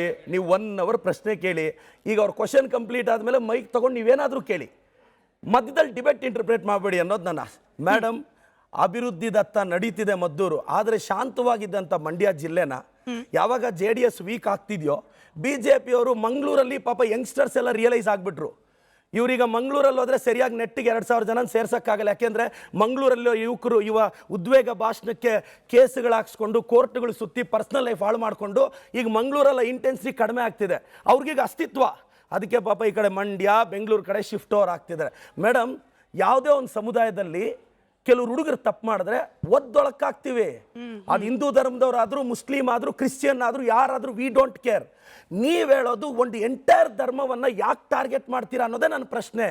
ಹಿಂದೂ ಧರ್ಮದಲ್ಲಿರೋರು ತಪ್ಪು ಮಾಡಲ್ವಾ? ಹಿಂದೂ ಧರ್ಮದಲ್ಲಿರೋರು ಕಿತ್ತಾಡ್ಕೊಳ್ಳಲ್ವಾ? ನೀವು ಧರ್ಮನೆಲ್ಲ ಟಾರ್ಗೆಟ್ ಮಾಡಿದ್ರೆ, ಮೇಡಮ್, ನನ್ನ ಧರ್ಮನ ಯಾವನಾದ್ರೂ ಬೈದ್ರೆ ನನಗೆ ಕೋಪ ಬರುತ್ತೆ, ನನಗೆ ರಕ್ತ ಕುದಿಯುತ್ತೆ. ನಿಮ್ಮ ಧರ್ಮದ ಗಣೇಶನ ಮೇಲೆ ಅಲ್ಲ, ನಿಮ್ಮ ಧರ್ಮದ ಗಣೇಶ ಮೆರವಣಿಗೆ ಮೇಲೆ ಯಾರಾದ್ರೂ ಕಲ್ಲು ಹೊಡೆದ್ರೆ ಏನಾಗುತ್ತೆ? Pradeep Eshwar, very simple. ಅವ್ನು ಯಾವನೋ ಹೊಡೆದ್ರೆ ಬೇಲ್ ಸಿಗದೆ ಇರೋ ಸೆಕ್ಷನ್ ತಗೊಂಡು ಒದ್ದೊಳಕ್ ಹಾಕ್ತೀನಿ. ಅವ್ನು ಯಾವನಾದ್ರೂ ಆಗ್ಲಿ. ನೋ, ನನ್ ಕ್ವಶನ್, 1 ನಿಮಿಷ ಅಣ್ಣ 1 ನಿಮಿಷ. 5-6 ಜನ ಹಾಕಿದ್ರು ತಾನೆ, ಅರೆಸ್ಟ್ ಮಾಡಿದೀವಿ ತಾನೆ. ನೀವು ಅವ್ರನ್ನ ವೈಯಕ್ತಿಕವಾಗಿ ಟಾರ್ಗೆಟ್ ಮಾಡಿ, ಆ ಹುಡುಗರನ್ನ ಮಾತಾಡಿ ಅವ್ರ ಬಗ್ಗೆ. ಇವರು ಯಾರೋ ಅವ್ರು 5 ಜನ ಕಲ್ಲು ಹಾಕಿದ್ರೆ ನೀವು ಧರ್ಮನೆಲ್ಲ ಬೈದ್ರೆ, ಮೇಡಮ್, ಅದೇ ಧರ್ಮದಿಂದ ಅಬ್ದುಲ್ ಕಲಾಂ ಆಗಿ ನಮ್ಮ ಫಾದರ್ ಆಫ್ ಇಂಡಿಯನ್ ಮಿಸೈಲ್ಸ್, ಅಗ್ನಿ ಮಿಸೈಲ್ನ ಉಡಾಯಿಸಿದಂಥ ಅಬ್ದುಲ್ ಕಲಾಂ ಅದೇ ಧರ್ಮದವರು. ಮೇಡಮ್, ನೀವು ಧರ್ಮನೆಲ್ಲ ಏಕಾಏಕಿ ಬೈದ್ರೆ ನನ್ನ ಕ್ವಶನ್ ಏನು ಗೊತ್ತಾ? ನಾನು ನಂಬಿರೋ ಹಿಂದೂ ಧರ್ಮ, ನನ್ನ ಧರ್ಮನ ನಾನು ಆರಾಧಿಸ್ತೀನಿ. ಚಾಮುಂಡಿ ದೇವತೆ ನನ್ನ ಆರಾಧ್ಯ ದೇವತೆ. ಆದ್ರೆ ಇಸ್ಲಾಂ ಧರ್ಮವನ್ನ ಗೌರವಿಸೋಣ, ಅವ್ರಿಗೂ ಭಾವನೆಗಳಿರುತ್ತೆ ಅನ್ನೋದು ನನ್ನ ಅಭಿಪ್ರಾಯ. ಪ್ರದೀಪ್ ಈಶ್ವರ್ ಅವರೇ, ಇಷ್ಟೆಲ್ಲ ಮಾತನಾಡೋ ಪ್ರದೀಪ್ ಈಶ್ವರ್ ಅವ್ರಿಗಾಗ್ಲಿ ಅಥವಾ ಕಾಂಗ್ರೆಸ್ನವ್ರಿಗಾಗ್ಲಿ ಒಂದು ಪ್ಯಾಟ್ರನ್ ಯಾಕೆ ಕಾಣ್ತಾ ಇಲ್ಲ? ಕಲ್ಲು ಹೊಡೆಯುವವರು ಯಾವಾಗ್ಲೂ ಅದೇ ಧರ್ಮದವ್ರು ಯಾಕೆ ಆಗಿರ್ತಾರೆ? ಅದೇ ಧರ್ಮದ ಧಾರ್ಮಿಕ ಶ್ರದ್ಧಾ ಕೇಂದ್ರ ಮಸೀದಿ ಒಳಗಿಂದಾನೇ ಕಲ್ಲು ಯಾಕೆ ಬರುತ್ತೆ? ಇದನ್ನ ಯಾಕೆ ನೀವು ಗಟ್ಟಿಯಾಗಿ ಪ್ರಶ್ನೆ ಮಾಡ್ತಿಲ್ಲ? ಆಯ್ತು, ಒಂದು ಇಡೀ ಸಮುದಾಯವನ್ನ ದೂಷಣೆ ಮಾಡೋದು ತಪ್ಪೇನೆ. 4 ಜನ ಕಲ್ಲು ಹೊಡೆದದ್ದಕ್ಕೆ ಇಡೀ ಸಮುದಾಯವನ್ನ ಬೈಯೋದು ತಪ್ಪೇನೆ. ಆದ್ರೆ ಪ್ರತಿ ಬಾರಿ ಕಲ್ಲು ಹೊಡೆಯೋ 4 ಜನ ಅದೇ ಸಮುದಾಯದವ್ರು ಯಾಕೆ ಆಗಿರ್ತಾರೆ? ಇದನ್ನ ಯಾಕೆ ಗಟ್ಟಿಯಾಗಿ ಪ್ರಶ್ನೆ ಕೇಳಲ್ಲ? ಪ್ರತಾಪ್ ಸಿಂಹ ಅವ್ರ ಡಿಬೇಟ್ ಅಲ್ಲಿ ರಾಯಚೂರಲ್ಲಿ 2 ಹುಡುಗರು ಹೊಡೆದ್ರಲ್ಲ ನಮ್ ಧರ್ಮದವರು. ಆವಾಗ ನಮ್ ಧರ್ಮದವರು ನೀವೊಂದು ಪ್ರಶ್ನೆ ಕೇಳಿದ್ರಿ ಮಾನ್ಯ ಮಾಜಿ ಸಂಸದರು ಪ್ರತಾಪ್ ಸಿಂಹ ಅವ್ರಿಗೆ. ರಾಯಚೂರಲ್ಲಿ 2 ಹುಡುಗರು ಕಲ್ಲು ಹೊಡೆದ್ರು ಅಂದ್ರೆ ಅವಾಗ ಹೇಳಿದ್ರು ಅವ್ರಿಬ್ಬರ ಮೇಲೆ ಕ್ರಮ ತಗೊಳ್ಳಿ ಅಂತ. ಅವ್ರಿಬ್ಬರನ್ನ ಟಾರ್ಗೆಟ್ ಇಟ್ಕೊಂಡು ಹಿಂದೂ ಧರ್ಮನ ಬೈದ್ರೆ ನಾವು ಸುಮ್ಮನೆ ಇರ್ತೀವ? ರಾಯಚೂರು ಒಂದು ಎಕ್ಸಾಂಪಲ್ ನೀವು ಕೊಟ್ರಿ, ಅವರು ಕೊಟ್ರು ಸರ್ ಆಡಿಯನ್ಸ್. ಬಟ್ ನಾನು ಹೇಳ್ತೀನಿ, Maddur, Shivamogga, Chitradurga, I can go on. ನಿಮ್ಗೂ ಗೊತ್ತು, ಪ್ರತಿ ಬಾರಿ ಗಣೇಶ ಉತ್ಸವ ಆಗುವಾಗ ಕಲ್ಲು ಯಾವ ಕಡೆಯಿಂದ ಬರುತ್ತೆ, ಕಲ್ಲು ಯಾವ ಕಡೆಯಿಂದ ಬರುತ್ತೆ. ನನ್ನ ಪ್ರಶ್ನೆ ಕಂಪ್ಲೀಟ್ ಆದ್ಮೇಲೆ ನೀವು ಉತ್ತರ ಕೊಡಿ ಸರ್. ಪ್ರತಿ ಬಾರಿ ಕಲ್ಲು ಬರ್ತಾ ಇರೋದು ಮಸೀದಿ ಒಳಗಿಂದ ಅಂತ ಆದಾಗ ಅದನ್ನ ಪ್ರಶ್ನೆ ಯಾಕೆ ಓಪನ್ ಆಗಿ ಮಾಡ್ತಿಲ್ಲ ಕಾಂಗ್ರೆಸ್ಸಿಗರು ಅನ್ನೋ ಆರೋಪ ಬಿಜೆಪಿಯಿಂದ ನಿಮ್ಮ ಮೇಲೆ, ನಿಮ್ಮ ಪಕ್ಷದ ಮೇಲೆ. ಈಗ ಇವ್ರಿಗೆ ಇಸ್ಲಾಂ ಧರ್ಮದ ಮೇಲೆ ಇಷ್ಟು ಕೋಪ ಇದೆಲ್ಲ, ನಾನು ಒಂದೇ ರಿಕ್ವೆಸ್ಟ್ ಮಾಡೋದು BJP ಅವ್ರಿಗೆ, ಕರ್ನಾಟಕದಲ್ಲಿ ಒಂದು ನಿಮಿಷ ಅಣ್ಣ, ಕಂಪ್ಲೀಟ್ ಒಂದ್ ನಿಮಿಷ ಅಣ್ಣ. ಕಂಪ್ಲೀಟ್ ಆಗ್ಲಿ. ಆವಿಷ್ಕರ್ ಸರ್, ಸಮಾಧಾನ. ನನ್ನ ಪ್ರಶ್ನೆಗೆ ಉತ್ತರ ಕಂಪ್ಲೀಟ್ ಮಾಡಿ ಸರ್. ಪ್ರತಿ ಬಾರಿ ಕಲ್ಲು ಬರ್ತಾ ಇರೋದು ಅದೇ ಮಸೀದಿ ಒಳಗಿಂದ ಅನ್ನೋದನ್ನ ಕಾಂಗ್ರೆಸ್ ಪಕ್ಷ ಯಾಕೆ ಡೆಲಿಬರೇಟ್ ಆಗಿ ಇಗ್ನೋರ್ ಮಾಡ್ತಿದೆ? ಮೇಡಮ್, ಇದೊಂದು 2-3 ಸಲ ನಮ್ಮ ಸರ್ಕಾರ ಅಲ್ಲ, ಯಾವ ಸರ್ಕಾರ ಇದ್ರೂ ಈ ಮಿಸ್ಟೇಕ್ ನಡೆಯುತ್ತೆ. ಮಣಿಪುರದಲ್ಲಿ ಲಾಂಡ್ ಆರ್ಡರ್ ಸಮಸ್ಯೆ ಆಯಿತು, ಅವಾಗ BJP ಅವರು ಏನಾದರೂ ಮಾತಾಡಿದ್ರೆ ಅಲ್ಲೇನೋ ಲೋಕಲ್ ಇಶ್ಯೂಸ್ ಇತ್ತು ಅಂತ ಕೌಂಟರ್ ಮಾಡಿದ್ರು. ನಾನು ಇವತ್ತೊಂದು ಕ್ವಶನ್ ಮಾಡ್ತಿದ್ದೀನಿ ಮೇಡಮ್, ನಾನು ಹಿಂದೂ ಧರ್ಮ, ನಾನು ಚಾಮುಂಡಿ ದೇವಿಯ ಆರಾಧಕ, ನಾನು ನವರಾತ್ರಿ ಟೈಮಲ್ಲಿ BJP ಅವ್ರಿಗಿಂತ ಶ್ರದ್ಧೆಯಾಗಿ ದಸರಾ ಮಾಡ್ತೀನಿ. ನನ್ನ ಚಾಮುಂಡಿ ತಾಯಿ ನನ್ನ ಆರಾಧ್ಯ ದೇವತೆ. ಗಡ್ಡದನಕಳಿ ದುರ್ಗಾ ಮಹೇಶ್ವರಿ ಟೆಂಪಲ್ಗೆ ನಾನು ಎಷ್ಟು ಅನುದಾನ ಕೊಟ್ಟಿದ್ದೀನಿ ಅಂತ ದೇವನಹಳ್ಳಿ ಜನತೆ ಮಾತಾಡ್ತಾರೆ. ನನ್ನ ವಾದ ಇಷ್ಟೇ, ಇವತ್ತು 66,000 ಹಿಂದೂ ದೇವಾಲಯಗಳಿದೆ, 50,000 ಅರ್ಚಕರಿದ್ದಾರೆ, ಬಡ ಬ್ರಾಹ್ಮಣರಿದ್ದಾರೆ. ಅವ್ರ ಮಕ್ಕಳ ವಿದ್ಯಾಭ್ಯಾಸಕ್ಕೆ, ಅವ್ರ ಹೆಲ್ತ್ ಇನ್ಶೂರೆನ್ಸ್ಗೆ ನಾವು 24 ಹಿಂದೂ ರಿಲಿಜಿಯಸ್ ಬಿಲ್ ಅಂತ ತಂದು ಆ ಮಕ್ಕಳ ಅಭಿವೃದ್ಧಿಗೆ, ಬಡ ಅರ್ಚಕರು ಬ್ರಾಹ್ಮಣರ ಅಭಿವೃದ್ಧಿಗೆ ನಾವು ಒಂದು ಬಿಲ್ ಪಾಸ್ ಮಾಡಿದ್ದೀವಿ. ಇಂಥ ಬಿಲ್ BJP ಅವ್ರು ಯಾಕೆ ತರಲಿಲ್ಲ? ಇಲ್ಲಿ ಏನಾಗ್ತಿದೆ, 50,000 ಅರ್ಚಕರ ಮಕ್ಕಳು, ಎಷ್ಟೋ ಜನ ಬಡವರಿದ್ದಾರೆ ಮೇಡಮ್. ನನ್ನ ಪರ್ಸನಲ್ ಸೆಕ್ರೆಟರಿ ಒಬ್ಬ ಬ್ರಾಹ್ಮಣ ಹುಡುಗ, ಅವ್ರ ರಿಲೇಟಿವ್ಸ್ ಅಲ್ಲಿ ನಾನು ನೋಡಿದ್ದೀನಿ. ಪಾಪ ಎಷ್ಟೋ ಜನಕ್ಕೆ ಎಕ್ಸಾಮ್ ಫೀಸ್ ಕಟ್ಟಕ್ಕೆ ಕಾಸಿರಲ್ಲ, ಅಷ್ಟು ಬಡತನ ಇದೆ. ಬಡ ಬ್ರಾಹ್ಮಣರ ಬಗ್ಗೆ BJP ಅವ್ರು ಯಾವತ್ತಾದ್ರೂ ಮಾತಾಡಿದಾರಾ? ಏನಾದ್ರೂ ಮಾತಾಡಿದ್ರೆ ಹಿಂದುತ್ವ ಅಂತಾರೆ. ಎಷ್ಟು ಹಿಂದೂ ದೇವಾಲಯಗಳ ಜೀರ್ಣೋದ್ಧಾರಕ್ಕೆ ಇವ್ರು ಕಷ್ಟಪಟ್ಟು ಹಿಂದೂ ರಿಲಿಜಿಯಸ್ ಬಿಲ್ ಮುಖಾಂತರ ಹಾರ್ಡ್ ಕೋರ್ ಹಿಂದುತ್ವ ಅಂದ್ರೆ ನೀವು ಹಿಂದೂ ಧರ್ಮಕ್ಕೂ ಏನಾದ್ರೂ ಸಹಾಯ ಮಾಡಿರ್ಬೇಕು. ಬರೀ ಇಸ್ಲಾಂ ಧರ್ಮನ ಬೈಯೋದೊಂದೇ ಅಲ್ಲ ಹಿಂದುತ್ವ ಅಂದ್ರೆ. ಸರಿ, ಎಷ್ಟು ದೇವಾಲಯಗಳಿಗೆ ಇವ್ರು ಫಂಡ್ ಕೊಟ್ಟಿದ್ದಾರೆ, ಎಷ್ಟು ದೇವಾಲಯಗಳನ್ನ ಜೀರ್ಣೋದ್ಧಾರ ಮಾಡಿದ್ದಾರೆ, ಎಷ್ಟು ಅದೇ ದೇವಾಲಯಗಳಲ್ಲಿ ಜೀವನವನ್ನೇ ಸವದಿರುವ ಬಡ ಬ್ರಾಹ್ಮಣ ಕುಟುಂಬದ ಮಕ್ಕಳ ಆರ್ಥಿಕ ನೆರವಿಗೆ ಸಹಾಯ ಆಗಿದ್ದಾರೆ. ಈಗ ಪ್ರದೀಪ್ ಈಶ್ವರ್ ಅವರೇ, ಹಿಂದೂ ರಿಲಿಜಿಯಸ್ ಬಿಲ್ ತಂದು ಹಿಂದೂ ರಿಲಿಜಿಯಸ್ ಬಿಲ್ ತಂದು ಅರ್ಚಕರ ಕುಟುಂಬಕ್ಕೆ ದುಡ್ಡು ಕೊಡ್ತಾ ಇರೋದು ಕಾಂಗ್ರೆಸ್ ಪಕ್ಷ ಅಲ್ಲ ಸರ್, ಅದು ಜನರ ದುಡ್ಡು, ಜನರು ಹುಂಡಿಗೆ ಹಾಕಿದ ದುಡ್ಡು. ಅದೇ ಹುಂಡಿಯ ದುಡ್ಡನ್ನ ತೆಗೆದು ಪ್ರಶ್ನೆ ನೀವು ಪ್ರದೀಪ್ ಈಶ್ವರ ನೀವು ಪ್ರದೀಪ್ ಈಶ್ವರ್ ಅವರ, ನಾನು ಕೇಳ್ತಾ ಇರೋದು ಶಾಸಕರು ಇಲ್ಲೂ ಇದ್ರೆ ಉತ್ತರ ಕೊಡಿ, ನಿಮ್ಮ ಹತ್ರ ಮೈಕ್ ಬರುತ್ತೆ. ನಾನು ಕೇಳ್ತಿದ್ದೆ ಸರ್, ಹಿಂದೂ ರಿಲಿಜಿಯಸ್ ಬಿಲ್ ಅನ್ನ ತಂದು ಅರ್ಚಕರಿಗೆ ದುಡ್ಡು ಕೊಡ್ತಾ ಇರೋದು, ಹುಂಡಿಯಿಂದ ತೆಗೆದ ದುಡ್ಡನ್ನೇ ನೀವು ವಾಪಸ್ ಅರ್ಚಕರಿಗೆ ಕೊಡ್ತಾ ಇದ್ದೀರಿ, ಇದರಲ್ಲಿ ಕಾಂಗ್ರೆಸ್ ಪಕ್ಷದ ಹೆಗ್ಗಳಿಕೆ ಏನು ಅಂತ ಪ್ರಶ್ನೆ ಕೇಳಿದ್ರೆ ಏನು ಉತ್ತರ? BJP ಸರ್ಕಾರದಲ್ಲೂ ಅವ್ರ ಮನೆಯಿಂದ ಏನು ಕೊಟ್ಟಿರ್ಲಿಲ್ಲ. ಅಟ್ಲೀಸ್ಟ್ ಆ ಹುಂಡಿಗೆ ಹಾಕೋ ದುಡ್ಡನ್ನ ಅರ್ಚಕರು ಕೊಡಬೇಕು ಅನ್ನೋ ಸೌಜನ್ಯ ನಮಗಿದೆ ಅಲ್ವಾ? ಈ ಸೌಜನ್ಯನು BJP ಸರ್ಕಾರದವ್ರಿಗೆ ಇರ್ಲಿಲ್ಲ ಅಲ್ವಾ ಮೇಡಮ್? ಬಡ ಬ್ರಾಹ್ಮಣರಿಗೆ ಪ್ರಶ್ನೆ ಕೇಳ್ತಾ ಇದ್ದೀನಿ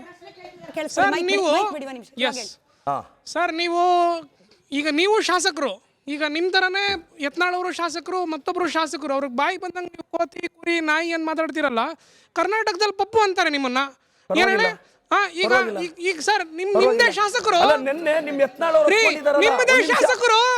ನಿಮ್ಮದೇ ಶಾಸಕರು, ಕರ್ನಾಟಕದ ಪಪ್ಪು ಅವರೇ, ನಿಮ್ಮದೇ ಶಾಸಕರು. ನಿಮ್ಮ ಭಾಷೆ ಬಗ್ಗೆ ಗಮನ ಇರಲಿ. ನೀವು ಕರೆಯೋ ಹಾಗಿಲ್ಲ, ನೀವು ಕರೆಯೋ ಆರೋಪ ಮಾಡ್ತಿದ್ದೀರಿ, ಪ್ರಶ್ನೆ ಕೇಳಿ. ನೀವು ಕರೆಯೋ ಹಾಗಿಲ್ಲ ಅದನ್ನ ಮೇಡಮ್, ಅದು ಅಲ್ಲ ಮೇಡಮ್, ಅದು ಎಲ್ಲರೂ ಕರೀತಾರೆ ಮೇಡಮ್, ಅದು ಕರೀತಿದ್ದಾರೆ ಅಂತ ಪ್ರಶ್ನೆ ಕೇಳಬಹುದು. ನೀವು ಕರೆಯೋ ಹಾಗಿಲ್ಲ. I can't allow you to defend. Sir, ಈಗ ಮದ್ದೂರಿನ ಶಾಸಕರು ಕಾಣೆ ಹಾಕಿದ್ದಾರೆ.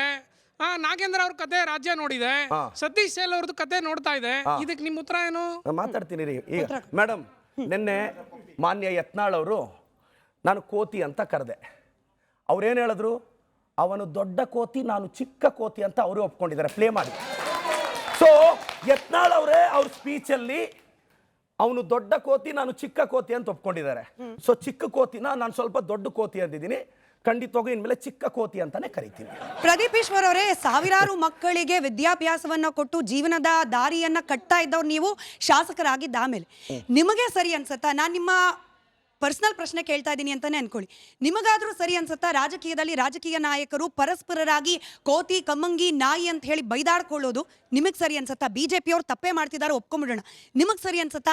ಇಂಥದ್ದೊಂದು ಕಲ್ಚರ್ ನಮ್ಮ ಕರ್ನಾಟಕದ ರಾಜಕೀಯಕ್ಕೆ ಬೇಕಾ? ಇದನ್ನೇ ನೀವು ಪೊಲಿಟಿಕಲ್ ಸೈನ್ಸ್ ಕಲಿತಾ ಇರುವ ವಿದ್ಯಾರ್ಥಿಗಳಿಗೆ ಮಾರ್ಗದರ್ಶಕ ಅಂತ ಹೇಳಿ ತೋರಿಸ್ಕೊಡ್ತೀರಾ? ಯತ್ನಾಳ್ ಈ ರಾಜ್ಯದ ಮುಖ್ಯಮಂತ್ರಿಗಳನ್ನ ಬಿಟ್ಬಿಡಿ ಸರ್. ಪ್ರದೀಪ್ ಈಶ್ವರ್ ಅವರಿಗೆ ವೈಯಕ್ತಿಕವಾಗಿ ನಾನು ಯತ್ನಾಳ್ ಅವ್ರನ್ನ ಕಂಪೇರ್ ಮಾಡ್ತಿಲ್ಲ. ಪ್ರದೀಪ್ ಬೈಯೋದು ಯತ್ನಾಳ್ ಯತ್ನಾಳ್ ಅವ್ರ ತಪ್ಪೆ ಅಂತಾನೆ ನಾನು ಕೇಳಿದೀನಿ. ಪರ್ಟಿಕ್ಯುಲರ್ ಆಗಿ ಪ್ರಶ್ನೆ ಕೇಳುವಾಗ ಹೇಳಿದೀನಿ, ಬಿಜೆಪಿ ಅವರ ಭಾಷೆ ಸಂಸ್ಕೃತಿ ಸರಿ ಇಲ್ಲ ಅಂತಾನೆ ಒಪ್ಕೊಳ್ಳೋಣ. ಕಾಂಗ್ರೆಸ್ನ ಸಂಸ್ಕೃತಿ, ಅದರಲ್ಲೂ ಪ್ರದೀಪ್ ಈಶ್ವರ್ ಅಂತಹ ನೂರಾರು ಜನರಿಗೆ ಇನ್ಸ್ಪೈರ್ ಮಾಡುವಂತಹ ಒಬ್ಬ ನಾಯಕ, ನಿಮ್ಮಿಂದ ಜನ ಇದನ್ನ ಎಕ್ಸ್ಪೆಕ್ಟ್ ಮಾಡಿದ್ರಾ? ಅದರಲ್ಲೂ ಯಂಗ್ ಜನರೇಷನ್, ನಿಮಗೆ ಯಾರು ಸೋಷಿಯಲ್ ಮೀಡಿಯಾದಲ್ಲಿ ಚಪ್ಪಾಳೆ ತಟ್ತಾರೆ, ಲೈಕ್ಸ್ ವ್ಯೂಸ್ ಕೊಡ್ತಾರೆ, ಅವ್ರಿಗೆ ನೀವು ಹಾಕೊಡ್ತಾ ಇರುವ ಮಾರ್ಗದರ್ಶನ ಸರಿ ಅಂತ ನಿಮಗೆ ಅನ್ಸುತ್ತಾ?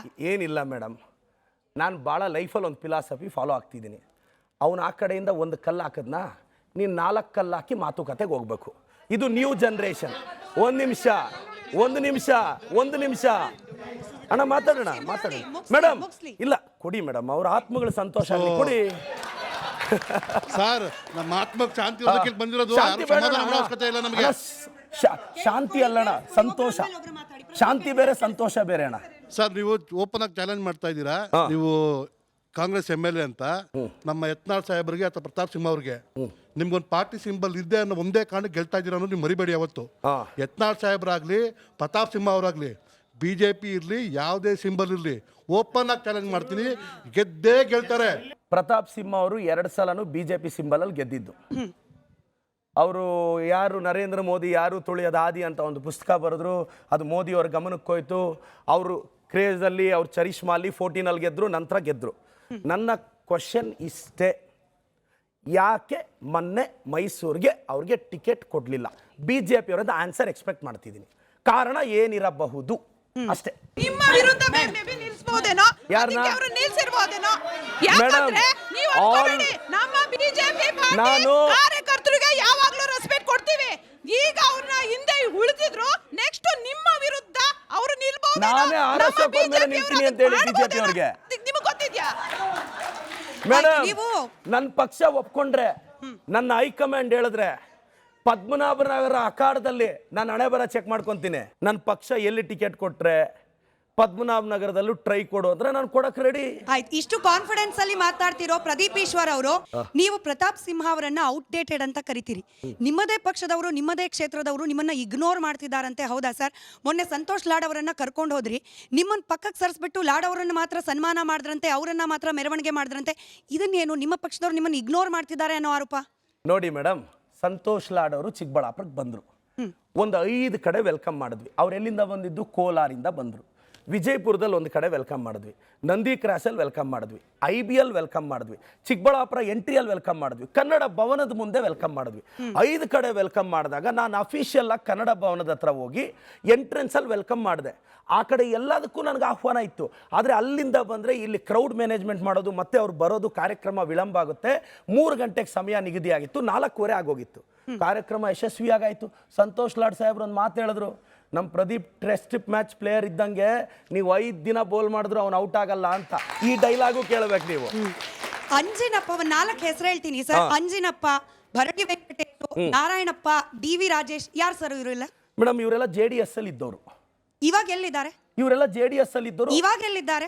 ಮೊನ್ನೆ MP ಎಲೆಕ್ಷನ್ ಮುಗಿದ ಮೇಲೆ ಕಾಂಗ್ರೆಸ್ ಸೇರ್ಪಡೆ ಆಗಿದೆ. ಕಾಂಗ್ರೆಸ್ನವರು ಅಲ್ಲ, ಕಾಂಗ್ರೆಸ್ನವರಲ್ಲ. ನಿಮ್ಮ ಪಕ್ಷಕ್ಕೆ JDS ನ ಸಿದ್ಧಾಂತವನ್ನ ತಿರಸ್ಕರಿಸಿ ಬಂದಿರುವವರನ್ನೇ ನೀವು ತಿರಸ್ಕಾರ ಮಾಡ್ತಿದ್ದೀರಿ ಅಂತಂದ್ರೆ, ನಿಮ್ ಇಡೀ ಚಿಕ್ಕಬಳ್ಳಾಪುರದ ಕಾಂಗ್ರೆಸ್ನವರು ನಿಮ್ಮನ್ನ ಜನನಾಯಕ ಅಂತ ಹೇಳಿ ಹೆಂಗ್ ಒಪ್ಕೊಳ್ತಾರೆ ಪ್ರದೀಪ್ ಈಶ್ವರ್ ಅವರೇ? 4-5 ಜನ, ನಿಮಗೆ ಕ್ಲಾರಿಟಿ ಇರಬೇಕು ದಯವಿಟ್ಟು. ನೀವು ಹೇಳಿದ ಎಲ್ಲ ಹೆಸರುಗಳು ಸಂಸದ ಸುಧಾಕರ್ ಅವರ ದಾಯಾದಿಗಳು. ಒಂದನೇದು ನಾನು ಹೇಳೋದಕ್ಕೆ ಬಿಟ್ಬಿಡಿ. ಎರಡನೇದು, ಅವರು 15 ವರ್ಷ ಸಂಸದ ಸುಧಾಕರ್ ಕಾಂಗ್ರೆಸ್ ಅಲ್ಲಿದ್ದಾಗ ಅವ್ರು ರೈಟ್ ಹ್ಯಾಂಡ್ ಲೆಫ್ಟ್ ಹ್ಯಾಂಡ್ಗಳು. ಇವ್ರು BJPಗೆ ಹೋದಾಗ ಅಲ್ಲಿ BJPಗೆ ಅಸ್ತಿತ್ವ ಇಲ್ಲ ಅಂತ ಇವರು JDS ಕಡೆ ಶಿಫ್ಟ್ ಓವರ್ ತಗೊಂಡವರು. JDS ಅಲ್ಲಿ ಗೆದ್ದವರು. ಈಗಲೂ JDS ಸದಸ್ಯ ನೀವು ಹೇಳಿರೋ 4 ಹೆಸರಲ್ಲಿ ಇನ್ನೂ ಕಾಂಗ್ರೆಸ್ ಪಕ್ಷದ ರಿಜಿಸ್ಟ್ರೇಷನ್ ಅವ್ರು ಮಾಡ್ಕೊಂಡಿಲ್ಲ. ಇಬ್ರು JDS ಅಲ್ಲಿ ಇದ್ದವರು. MP ಎಲೆಕ್ಷನ್ ಅಲ್ಲಿ ಯಾವಾಗ JDS ಟೀಮ್ ಬ್ರೇಕ್ ಆಯಿತು ಅಲ್ಲಿ ಚಿಕ್ಕಬಳ್ಳಾಪುರದಲ್ಲಿ, ಸಂಸದರು ಒಂದಷ್ಟು ಜನ ಬಂದರು. ಒಂದು 4-5 ಜನ ಏನು ಮಾಡಿದ್ರು, ನನ್ನ ಸ್ಪೀಡ್ನ, ನನ್ನ ಇದನ್ನ, ಇದು ಸಂಸದ ಸುಧಾಕರ್ ಅವ್ರು ಮೊನ್ನೆ ಹೇಳಿದ್ದಾರೆ, ನನ್ನ ಕಡೆ ಇರೋರು 5-6 ಜನ ನಿನ್ನ ಹತ್ರ ಬಿಟ್ಟಿದ್ದೀನಿ, ನಿನ್ನನ್ನು ಅವರೇ ಮುಗಿಸ್ತಾರೆ ಅಂತ. ನಾನು ವೆರಿ ಸಂಸದ್ರೆ ಸುಧಾಕರ್ ಅವ್ರು ಬಿಟ್ಟಿದ್ದಾರೆ ಅಂದ್ರೆ ಏನು? ಪಾರ್ಟಿ ಒಳಗೆ ಅವರೇ ಸೇರಿಸಿದ್ದಾರೆ. ಪಾರ್ಟಿ ಒಳಗೆ ಸೇರಿಸಿದೀವಿ. ಸೇರಿಸಿಕೊಂಡವ್ರು ಯಾರು ಸರ್ ಇಂಥವ್ರನ್ನ? ಮೇಡಮ್, ನಾನು ಇವರನ್ನ ಸೇರಿಸಿಕೊಂಡಿಲ್ಲ. ನಾನು ಇವ್ರಿಗೆಲ್ಲಾದ್ರೂ ಕಾಂಗ್ರೆಸ್ ಆದ್ರೆ KPCC ಪ್ರೆಸಿಡೆಂಟ್ DK ಶಿವಕುಮಾರ್ ಅವ್ರು ಸೇರಿಸ್ಕೊಂಡ್ರಾ? ಮೇಡಮ್, ಅವ್ರು ಸೇರ್ಪಡೆಯಾಗಿ DK ಶಿವಕುಮಾರ್ ಸರ್, ನಾನು ಅವ್ರಿಗೆಲ್ಲಾದ್ರೂ ಫ್ಲಾಗ್ ಹಾಯಿಸಿರೋದಿದ್ರೆ ಒಂದು ಫೋಟೋ ತರಿಸ್ಕೊಡಿ ಅವ್ರು ಕಾಂಗ್ರೆಸ್ನವ್ರು ಹೌದು ಅಲ್ಲ ಅಷ್ಟಕ್ಕೆ ಉತ್ತರ please. ಮೇಡಮ್. ಅವರು ಪಾರ್ಟಿಗೆ ಯಾರು ಬಂದ್ರು ನಾನು ಕಾಂಗ್ರೆಸ್ ಅವನು ಅನ್ಬೋದು, ಸಿಂಬಲ್ ಹಾಕೊಂಡು ಯಾರು ಬೇಕಾದ್ರೂ ಬರ್ಬೋದು. ನನ್ನ ಪ್ರಶ್ನೆ ಇಷ್ಟೇ, ಇವರೆಲ್ಲ ಆಕ್ಟಿವ್ JDS ಕಾರ್ಯಕರ್ತರು. ಪ್ರದೀಪ್ ಈಶ್ವರ್ ಅವರೇ, ಮತ್ತೊಂದು ಪ್ರಶ್ನೆ. ನೀವಾಗಲೇ ಹಿಂದುತ್ವ ದೇವಸ್ಥಾನ ಅಂತ ಮಾತನಾಡ್ತಾ ಇದ್ರಿ. ನಿಮಗೂ ಕೂಡ ಗೊತ್ತಿರೋ ಹಾಗೆ ಹಿಂದುತ್ವ ಅಂದ್ರೆ ಕೇವಲ ದೇವಸ್ಥಾನ ಅಲ್ಲ ಸರ್, ಇಟ್ಸ್ ಅನ್ ಎಮೋಷನ್, ಧಾರ್ಮಿಕ ಭಾವನೆ. ಪದೇ ಪದೇ ಧಾರ್ಮಿಕ ಭಾವನೆಗೆ ಧಕ್ಕೆ ತರೋ ರೀತಿಯಲ್ಲಿ ಪ್ರಯತ್ನಗಳು ಯಾಕಾಗಬೇಕು ಅಂತ ಹೇಳಿ. ಫಾರ್ ಎಕ್ಸಾಂಪಲ್ ಬಾನು ಮುಷ್ತಾಕ್ ಅವರ ಆಯ್ಕೆ. ಹೀಗೆ ಬಾನು ಮುಷ್ತಾಕ್ ಅವರು ಕನ್ನಡಾಂಬೆ ಬಗ್ಗೆ ಅವಮಾನ ಆಗೋ ರೀತಿಯಲ್ಲಿ ಮಾತನಾಡಿದ್ದಾರೆ ಅಂತ ಹೇಳಿ ನಾಳೆ ದಿನ ಚರ್ಚೆ ಆಗಬಹುದು ಅಂತ ಗೊತ್ತಿದ್ದೇ ಕಾಂಗ್ರೆಸ್ ಸರ್ಕಾರ ಇಂಥ ನಿರ್ಧಾರ ಮಾಡುತ್ತಾ ಅಥವಾ ಗೊತ್ತಿಲ್ಲದಲ್ಲೇ ಇಂಥ ನಿರ್ಧಾರ ಮಾಡುತ್ತಾ ಅಂತ ಹೇಳಿ ನಾನು ನನ್ನ BJP ಸ್ನೇಹಿತರಿಗೆ ಕೇಳ್ತೀನಿ, ಅವರು ನೀವು ಬಾನು ಮುಸ್ತಾಕ್ ಅವ್ರನ್ನ ಒಪ್ಕೊಂತ ಇದ್ರೆ ವಿರೋಧ ಮಾಡ್ತಿದ್ದೀರಾ? ಯಾಕೆ ವಿರೋಧ ಮಾಡ್ತಿದ್ದೀರಾ? ಅಲ್ಲಲ್ಲ, ಒಂದು ನಿಮಿಷ. ಇಲ್ಲ ಮೇಡಮ್, ನಾನು ಅವರಿಂದ ಪ್ಲೀಸ್ ಆನ್ಸರ್ ಎಕ್ಸ್ಪೆಕ್ಟ್ ಮಾಡ್ತೀನಿ. ನೀವು ಯಾರಾದ್ರೂ ಮಾತಾಡಿ, ಯಾಕೆ ವಿರೋಧ ವ್ಯಕ್ತಪಡಿಸ್ತೀವಿ? ಅಲ್ಲ, ಅವರು ಕನ್ನಡಾಂಬೆ ಬಗ್ಗೆ ಏನ್ ಸ್ಪಷ್ಟೀಕರಣ ಕೊಟ್ಟಿದ್ದಾರೆ ಸರ್, ಅದನ್ನ ಅವ್ರು ಸರಿಯಾಗಿ ಹೇಳಿದ್ರೆ ನಾವು ಒಪ್ಕೊಂತೀವಿ. Madam, ಅವ್ರು ಕನ್ನಡಾಂಬೆಗೆ ಗೌರವನೇ ಕೊಟ್ಟಿಲ್ಲ ಅಂದ್ರೆ ನಾವೇ ಒಪ್ಕೊಳಕ್ಕಾಗತ್ತೆ ಸರ್? Madam, ಇದು ಕನ್ನಡ ನಾಡಿನ ಇದು ಹಬ್ಬ, ಅಂಬಾರಿ, ಅದು ಜಂಬೂ ಸವಾರಿ, ಎವ್ರಿಥಿಂಗ್ ನಾಡ ಹಬ್ಬ. ಅದನ್ನ ಅವ್ರು ಗೌರವಿಸಿಲ್ಲ ಅಂದ್ರೆ ನಾವು ಕೂಡ ಗೌರವ ಕೊಡಕ್ಕಾಗಲ್ಲ. ಅವ್ರನ್ನ ಮಾತಾಡ್ತೀನಿ, ಪ್ಲೀಸ್ ಒಂದು ನಿಮಿಷ ಮೈಕ್ ಅವ್ರಿಗೆ ಕೊಡಿ. ಮೇಡಮ್, ಬಾನು ಮುಸ್ತಾಕ್ ಅವರು ಕೊಡಿ ಮೇಡಮ್, ಅವ್ರಿಗೆ ಮೈಕ್ ಕೊಡಿ. ಬಾನು ಮುಸ್ತಾಕ್ ಅವ್ರನ್ನ ನಾವು ಯಾಕೆ ಆಯ್ಕೆ ಮಾಡಿದ್ವಿ ಗೊತ್ತಾ ನಿಮಗೆ? ಬೂಕರ್ ಪ್ರಶಸ್ತಿ ಕನ್ನಡದ ಪುಸ್ತಕದ ಹೆಸರು ಹೇಳಿ. ಅವ್ರ ಅನುವಾದಿತಕ್ಕೆ ಕನ್ನಡದಲ್ಲಿ ಒಂದು ನಿಮಿಷ ನಾನು ಹೇಳೋದು, ಪ್ರಾಪರ್ ಇನ್ಫಾರ್ಮೇಶನ್ ಇಲ್ಲದೆ ಒಂದು ಲೇಡಿನ ಕ್ರಿಟಿಸೈಸ್ ಮಾಡ್ವಿ. ಆಕೆ ಕನ್ನಡದಲ್ಲಿ ಪುಸ್ತಕ ಬರೆದಿದ್ದಾಳೆ, ಆ ಕನ್ನಡದ ಪುಸ್ತಕದ ಹೆಸರು ಬಂದಿರೋದು ಕನ್ನಡದ ಒಂದು ನಿಮಿಷ ಆ ಕನ್ನಡದ ಪುಸ್ತಕದ ಹೆಸರು ಹೇಳಿ ನೋಡಿ. ಅದು ನನಗೆ ಜ್ಞಾಪನ ಇರೋ ಪ್ರಕಾರ ಅದು ಎದೆ ಹಣತೆ ಅಂತ, ಅದರಲ್ಲಿ 8 ಸ್ಟೋರೀಸ್ ಇದೆ. 12 ಸ್ಟೋರೀಸ್ ಅಣ್ಣ, ಸಾರಿ 12 ಸ್ಟೋರೀಸ್ ಅದೇ ಅಣ್ಣ. ಆ 12 ಸ್ಟೋರೀಸ್ ನ ಒಂದು ಇಂಗ್ಲಿಷ್ ಅನುವಾದ ಮಾಡಿ ಅಣ್ಣ, ಇಂಗ್ಲಿಷ್ ಅನುವಾದದಲ್ಲಿ ಹಂಗಲ್ಲ ಅಣ್ಣ, ನಿಮ್ಮ ಮಾಹಿತಿಗೆ ಹೇಳ್ತೀನಿ ಅಣ್ಣ. ಆಕೆಗೆ ಕನ್ನಡದ ಮೇಲೆ ದ್ವೇಷ ಇದ್ದಿದ್ರೆ ಎದೆಯ ಅಣತೆಯನ್ನ ಉರ್ದು ಅಲ್ಲಿ ಬರೀತಿದ್ಲು, ಕನ್ನಡದಲ್ಲಿ ಬರೀತಿರ್ಲಿಲ್ಲ ಅಣ್ಣ. ಸರ್ ಯಾರು ಅರೇಬಿಯಾದಲ್ಲಿಲ್ಲ, ಅರಬಿಕ್ ಭಾಷೆ ಬಂದು ಇಲ್ಲಿ ಯಾರಿಗೂ ಅರಬ್ ಬರೋದಿರಲ್ಲ ಸರ್. ಅಲ್ಲಕ್ಕ ಅಣ್ಣ, ಒಂದ್ ನಿಮಿಷ. ಎದೆಯ ಅಣತೆನ ಕನ್ನಡದಲ್ಲಿ ನೀವು ಕನ್ನಡದ ಮೇಲೆ ನೀವು ಇಷ್ಟೊಂದು ಹೇಳ್ತಾ ಇದ್ದೀರಾ. ಇಷ್ಟು ಕಾಂಟ್ರವರ್ಸಿ ಆದ್ಮೇಲೂ ಕೂಡ ಬಂದು ಅವರು ಪಬ್ಲಿಕ್ ಮೀಡಿಯಾ ಫೋರಮ್ ಅಲ್ಲಿ ಬಂದು ನನಗೆ ಇಷ್ಟನೋ ಇಲ್ವೋ ಅಂತ ಯಾಕೆ ಹೇಳಿಲ್ಲ ಅವರು?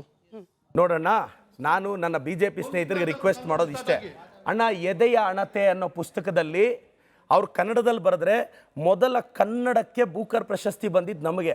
ಇದು ಲಂಡನಲ್ಲಿ ಚರ್ಚೆ ಆಗುತ್ತೆ ಅಂದರೆ ನಮಗೆ ಗೌರವ. ಅದನ್ನು ಇಂಗ್ಲೀಷ್ಗೆ ತರ್ಜುಮೆ ಆಯಿತು, ಹಾರ್ಟ್ ಲ್ಯಾಂಪ್ ಅಂತ ಬರೆದ್ರು. 12 ಸ್ಟೋರೀಸ್ ಇದೆ. ಸದರ್ನ್ ಇಂಡಿಯಾದಲ್ಲಿ ಮುಸ್ಲಿಂ ಮಹಿಳೆಯರು, ಹೆಣ್ಣು ಮಕ್ಕಳು ಬೀಳ್ತಿರೋ ಕಷ್ಟಗಳನ್ನ ಆಕೆ ಬ್ಯೂಟಿಫುಲ್ಲಾಗಿ ನರೇಟ್ ಮಾಡಿದ್ದಾಳೆ. ಅವ್ರ ಸಮುದಾಯದಲ್ಲಿ ಏನೆಲ್ಲ ಬದಲಾವಣೆಗಳು ಬರಬೇಕು ಅಂತ ಧೈರ್ಯವಾಗೇ ಬರೆದಿದ್ದಾಳೆ.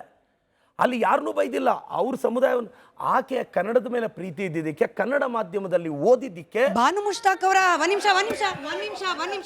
ನಿಮಿಷ ಬಾನು ಮುಷ್ತಾಕ್ ಅವರ 2023ರ ಹೇಳಿಕೆಯನ್ನ ಪ್ರದೀಪ್ ಈಶ್ವರ್ ಅವರು ಯಾವ ರೀತಿ ಗಮನಿಸ್ತಾರೆ? ಅರಿಶಿನ ಕುಂಕುಮ ಲೇಪನ ಮಾಡಿ ಮಂದಹಾಸದ ಮೇಲೆ ಕೂರಿಸಿದ್ದಕ್ಕೆ ಒಬ್ಬ ಮುಸಲ್ಮಾನ್ ಮಹಿಳೆಯಾಗಿ ನಾನು ಕನ್ನಡವನ್ನ ಒಪ್ಪಲಿಕ್ಕೆ ಕಷ್ಟ ಆಗ್ತಾ ಇದೆ, ನನ್ನನ್ನ ಹೊರಗಿಡಲಾಗಿದೆ ಅನ್ನೋ ಬಾನು ಮುಷ್ತಾಕ್ ಅವರ ಹೇಳಿಕೆಯನ್ನ ನೀವು ನಿಮಗೆ ಗೊತ್ತಿರುವ ಪದಗಳಲ್ಲಿ ವಿವರಿಸಿ ಸರ್. ಅದರ ಅರ್ಥ ಏನು? ಕನ್ನಡಿಗರು, ಹಿಂದೂಗಳು ಇದನ್ನ ಯಾವ ರೀತಿ ಅರ್ಥ ಮಾಡ್ಕೊಳ್ಬೇಕು? ನೋಡಿ ಮೇಡಮ್, ಒಂದು ವ್ಯಕ್ತಿ ತನ್ನ ಪಬ್ಲಿಕ್ ಲೈಫಲ್ಲಿ ಕೆಲವು ಸಂದರ್ಭಗಳಲ್ಲಿ ಕೆಲವು ಹೇಳಿಕೆಗಳನ್ನ ಕೊಟ್ಟಿರ್ತಾರೆ. ಈಗ JDS ಜೊತೆ ಅಲಯನ್ಸ್ ಇದ್ದಾರೆ. ಮೋದಿ ಅವರು ಪ್ರಧಾನಿ ಆದರೆ ಹಿರಿಯ ನಾಯಕರೊಬ್ರು 2 ಸಲ ಒಂದು ಪದ ಹೇಳಿದ್ರು. ಈಗ ಅವ್ರ ಜೊತೆನೆ ಅಲಿಯನ್ಸ್ ಮಾಡ್ಕೊಂಡಿದ್ದಾರೆ. ನಾವೀಗ ನೀವು ಆವಾಗ ಹಂಗೆ ಹೇಳಿದ್ರಲ್ಲ ಸರ್, ಹೆಂಗ್ ಸರ್ NDA ಜೊತೆ ಕೇಳಕ್ ಆಗಲ್ಲ ಮೇಡಮ್. ಅದು ರಾಜಕೀಯ. ರಾಜಕೀಯದಲ್ಲಿ ಯಾವ ಮಾತುಗಳು ನಿಲ್ಲತ್ತೆ, ಯಾವ ಮಾತು ನಿಲ್ಲಲ್ಲ ಎಲ್ರಿಗೂ ಗೊತ್ತಿದೆ. ಬಟ್ ಬಾನು ಮುಷ್ತಾಕ್ ಅವ್ರು ರಾಜಕಾರಣಿ ಅಲ್ಲ, ಅವರು ಕನ್ನಡ ಮಣ್ಣನ್ನ ರೆಪ್ರೆಸೆಂಟ್ ಮಾಡುವ ಸಾಹಿತಿ. ಅವ್ರಿಗೂ ಕೂಡ 2 ನಾಲ್ಗೆ ಇರ್ಲಿಕ್ಕೆ ಸಾಧ್ಯನಾ ಪ್ರದೀಪ್ ಈಶ್ವರ್ ಅವರೇ? ರಾಜಕಾರಣಿಗಳೇ 2 ನಾಲ್ಗೆ ಇರತ್ತೆ, ಒಪ್ಪಿಡೋಣ. ಸಾಹಿತಿಗೆ, ಅದರಲ್ಲೂ ಕೂಡ ಕನ್ನಡದ ಕೃಷಿ ಮಾಡುವವರಿಗೆ 2 ನಾಲ್ಗೆ ಇರ್ಲಿಕ್ಕೆ ಸಾಧ್ಯನಾ? ಆಗೊಂದು ಹೇಳಿಕೆ ಕೊಡ್ತೀನಿ, ಈಗ ದಸರಾ ಇನಾಗ್ರೇಷನ್ ಕರೆದಿದ್ದಾರೆ, ಹಾಗಾಗಿ ನನ್ನ ವರ್ಜನನ್ನೇ ಬದಲಾಯಿಸ್ಕೊಳ್ತೀನಿ, ಹೀಗಿರ್ಲಿಕ್ಕೆ ಸಾಧ್ಯನಾ? ನಿಮ್ಮ ಒಪಿನಿಯನ್ ಕೇಳ್ತೀನಿ. ಮೇಡಮ್, ಅವರು ಒಂದು ಸಂದರ್ಭದಲ್ಲಿ ಆ ಸಂದರ್ಭಕ್ಕೆ ತಕ್ಕಂತೆ ಒಂದು ಹೇಳಿಕೆ ಕೊಟ್ಟಿರ್ಬೋದು. ಇವತ್ತಾಕೆ ಬೂಕರ್ ಪ್ರಶಸ್ತಿಯನ್ನ ನಮ್ಮ ಕನ್ನಡ ಭಾಷೆಗೆ ಬಂದಿದೆ. ನೀವು ಸಂದರ್ಭ ಅಂತೀರಿ, ಇದನ್ನ ಜನ ಅನುಕೂಲ ಸಿಂಧು ಅಂತಾರೆ. ಇದನ್ನ ನೋಡಿ ಮೇಡಮ್, ನಾವು ಎಲ್ಲಾ ಧರ್ಮಗಳನ್ನ, ಇದು ನಾಡ ಹಬ್ಬ ಮೇಡಮ್ ದಸರಾ. ಚಾಮುಂಡಿ ದೇವತೆ ನಮ್ಮ ಆರಾಧ್ಯ ದೇವತೆ. ನಾನು ಹೇಳೋದು ಹಾಗಾದ್ರೆ ಇವತ್ತು ಇಂಡಿಯಾದಲ್ಲಿ ಪಾಸ್ ಆದ ಎಲ್ಲಾ ಬಿಲ್ಗಳಿಗೆ 5 ವರ್ಷಗಳ ಕಾಲ ಎಲ್ಲಾ ಮೇಜರ್ ಬಿಲ್ಸ್ಗೆ ಒಂದು ಇಸ್ಲಾಂ ಧರ್ಮದ ಅಬ್ದುಲ್ ಕಲಾಂ ಅವ್ರು ಸೈನ್ ಹಾಕಿದ್ರಲ್ಲ ಎಲ್ಲ ಬಿಲ್ಲು, ಅವಾಗ ಹೆಂಗ್ ಒಪ್ಪಿದ್ರಂತೆ ಇವರು? ಈಗ ಎಷ್ಟೋ ಬಿಲ್ಗಳಿಗೆ ಅಬ್ದುಲ್ ಕಲಾಂ ಅವ್ರು ಸೈನ್ ಹಾಕಿದ್ರಲ್ಲ, president of India Abdul Kalam ಅವರು ಅರಿಶಿಣ ಕುಂಕುಮವನ್ನ ಆಕ್ಷೇಪ ಮಾಡಲಿಲ್ಲ. ಅಬ್ದುಲ್ ಕಲಾಂ ಅವರು ಹಿಂದೂ ಧರ್ಮವನ್ನ ವಿರೋಧ ಮಾಡಲಿಲ್ಲ. ಅವರು ಪಕ್ಕ ಭಾರತೀಯರಾಗಿದ್ರು. ಇಸ್ಲಾಂ ಅವ್ರನ್ನ ನಾವು ಸಪೋರ್ಟ್ ಮಾಡಿದ್ವಿ, ಯಾಕಂದ್ರೆ ಅವರು ಭಾರತೀಯ ಮುಸ್ಲಿಂ ಆಗಿದ್ರು. ಅವ್ರು ಒಪ್ಕೊಂಡಿದ್ದಾರೆ, ನಾನು ಹಿಂದೂ ಧರ್ಮನ ಬೆಲೆ ಕೊಡ್ತೀನಿ, ಎಲ್ಲಾ ಧರ್ಮಕ್ಕೂ ಬೆಲೆ ಕೊಡ್ತೀನಿ. ನಿಮ್ ಬಾನು ಮುಸ್ತಾಕ್ ಅವ್ರು ಹಂಗೆ ಹೇಳಿಲ್ಲ, ಅವರು ವಿರೋಧಿಸಿದ್ದಾರೆ, ನಾವು ವಿರೋಧ ಮಾಡ್ತೀವಿ. ಆಯ್ತು, ಒಂದು ಹೇಳಿಕೆ ಅಣ್ಣ, ಒಂದು ಹೇಳಿಕೆಯಿಂದ ನಿಮಗೆ ನೋವಾಗಿದೆ ಅಂತಾನೆ ಭಾವಿಸೋಣ. ಆದ್ರೆ ಬೂಕರ್ ಪ್ರಶಸ್ತಿನ ಕ್ಷಮೆ ಕೇಳ್ಬೋದಲ್ಲ, ಕ್ಷಮೆ. ಆಮೇಲೆ ಇನ್ನೊಂದು ಒಂದು ನಿಮಿಷ ರೀ ಈಶ್ವರರೇ, ಈಶ್ವರರೇ, ಆ ಬಾನು ಮುಸ್ತಾಕರಿಗೆ ಗೌರವ ಸಿಕ್ಕಿದ್ದು ಒಬ್ಬ ಕನ್ನಡದ ಹೆಣ್ಣು ಮಗಳಿಂದನೇ, ದೀಪಾ ಅವರಿಂದ. ಅವ್ರನ್ನೂ ಕರಿಬೇಕಾಗಿತ್ತು. ನಿಮ್ಮ ಸರ್ಕಾರ ಯಾಕೆ ಅವ್ರನ್ನ ವಿರೋಧಿಸ್ತಾರೆ? ಉತ್ತರ ಕೊಡ್ಲಿ. ಸಮಾಧಾನ ಉತ್ತರ ಕೊಡ್ಲಿ. ಪ್ರದೀಪ್ ಈಶ್ವರ್ ಅವರೇ ಹೇಳಿದ್ರು. ಒಂದ್ ನಿಮಿಷ ಆಯ್ತು ಸರ್, ಪ್ರದೀಪ್ ಈಶ್ವರ್ ಅವರೇ ನೀವೇ ಹೇಳಿದ್ರಿ ಅವರ ಹೇಳಿಕೆಯಿಂದ ನೋವಾಗಿದ್ರೆ ನೋವು ಮಾಡಿದಾಗ ಏನ್ ಮಾಡ್ಬೇಕು ಸರ್? ಕ್ಷಮೆ ಕೇಳಬೇಕು, ಆ ಔದಾರ್ಯತೆ ತೋರಿಸಬೇಕು. ಆ ಔದಾರ್ಯತೆ ಇಲ್ಲದವರನ್ನ ಹಿಂದೂಗಳು ಋಷಾಲ ಹೃದಯದಿಂದ ಯಾಕೆ ಸ್ವೀಕಾರ ಮಾಡಬೇಕು ಅನ್ನೋದು ಇವ್ರ ಪ್ರಶ್ನೆ. ಹೇಳಿಕೆಯನ್ನ ಪ್ರತಾಪ್ ಸಿಂಹ ಅವರು ಮತ್ತೆ ಇಬ್ರು ಆರ್ಟಿಕಲ್ 25-26 ಅಲ್ಲಿ ಹೈಕೋರ್ಟ್ಗೆ ಹೋಗಿ ಕೇಸ್ ಹಾಕೋದಕ್ಕಿಂತ ಮುಂಚೆ ಇದನ್ನ ಪ್ರಶ್ನೆ ಮಾಡಬೇಕು. ಇದೇ ಮಹಾಭಾರತ ವೇದಿಕೆಯಲ್ಲಿ ಮುಸ್ಲಿಂ ಧಾರ್ಮಿಕ ಮುಖಂಡರೊಬ್ಬರು ಇದ್ದಾಗ ನಾವು ಇದೇ ಪ್ರಶ್ನೆ ಕೇಳಿದ್ವಿ. ಕಾಂಗ್ರೆಸ್ ಸರ್ಕಾರ ಮುಂದೊಂದು ದಿನ ಇಂಥದ್ದೇ ನಿರ್ಧಾರಕ್ಕೆ ಬಂದು ರಂಜಾನ್ ಅಲ್ಲೋ ಅಥವಾ ಈದ್ ಮಿಲಾದಲ್ಲೋ ಕನ್ನಡದಲ್ಲಿ ಅಥವಾ ಹಿಂದೂಗಳಾಗಿ ಸಾಧನೆ ಮಾಡಿದ ರಾಜ್ಯಕ್ಕೆ ಕೀರ್ತಿ ತಂದ ಒಬ್ಬ ವ್ಯಕ್ತಿಯನ್ನ ಕರೆಸಿ ಅವರ ನೇತೃತ್ವದಲ್ಲಿ ಹಬ್ಬ ಆಗಬೇಕು ಅಂದ್ರೆ ನೀವು ಒಪ್ತೀರಾ ಅಂತ ಹೇಳಿ ಅವ್ರು ಹೇಳಿದ್ದು, ನಮ್ಮ ಧರ್ಮದ ವಿಚಾರಕ್ಕೆ ಬಂದ್ರೆ ಅಂತ ಸರ್ಕಾರನೇ ನಮಗೆ ಬೇಡ, ಯಾಕೆ ಹಿಂದೂಗಳು ಮಾತ್ರ ಕಾಂಪ್ರಮೈಸ್ ಮಾಡಬೇಕು ಅಂತ ಹೇಳಿ, ಕಾಂಪ್ರಮೈಸ್ ಮಾಡ್ಕೊಳ್ಬೇಕು ಅಂತ ಹೇಳಿ, ಸಹಿಸ್ಕೊಳ್ಬೇಕು ಅಂತ ಹೇಳಿ ಕಾಂಗ್ರೆಸ್ ಸರ್ಕಾರ ನಿರೀಕ್ಷೆ ಮಾಡ್ತಾ ಇದೆ.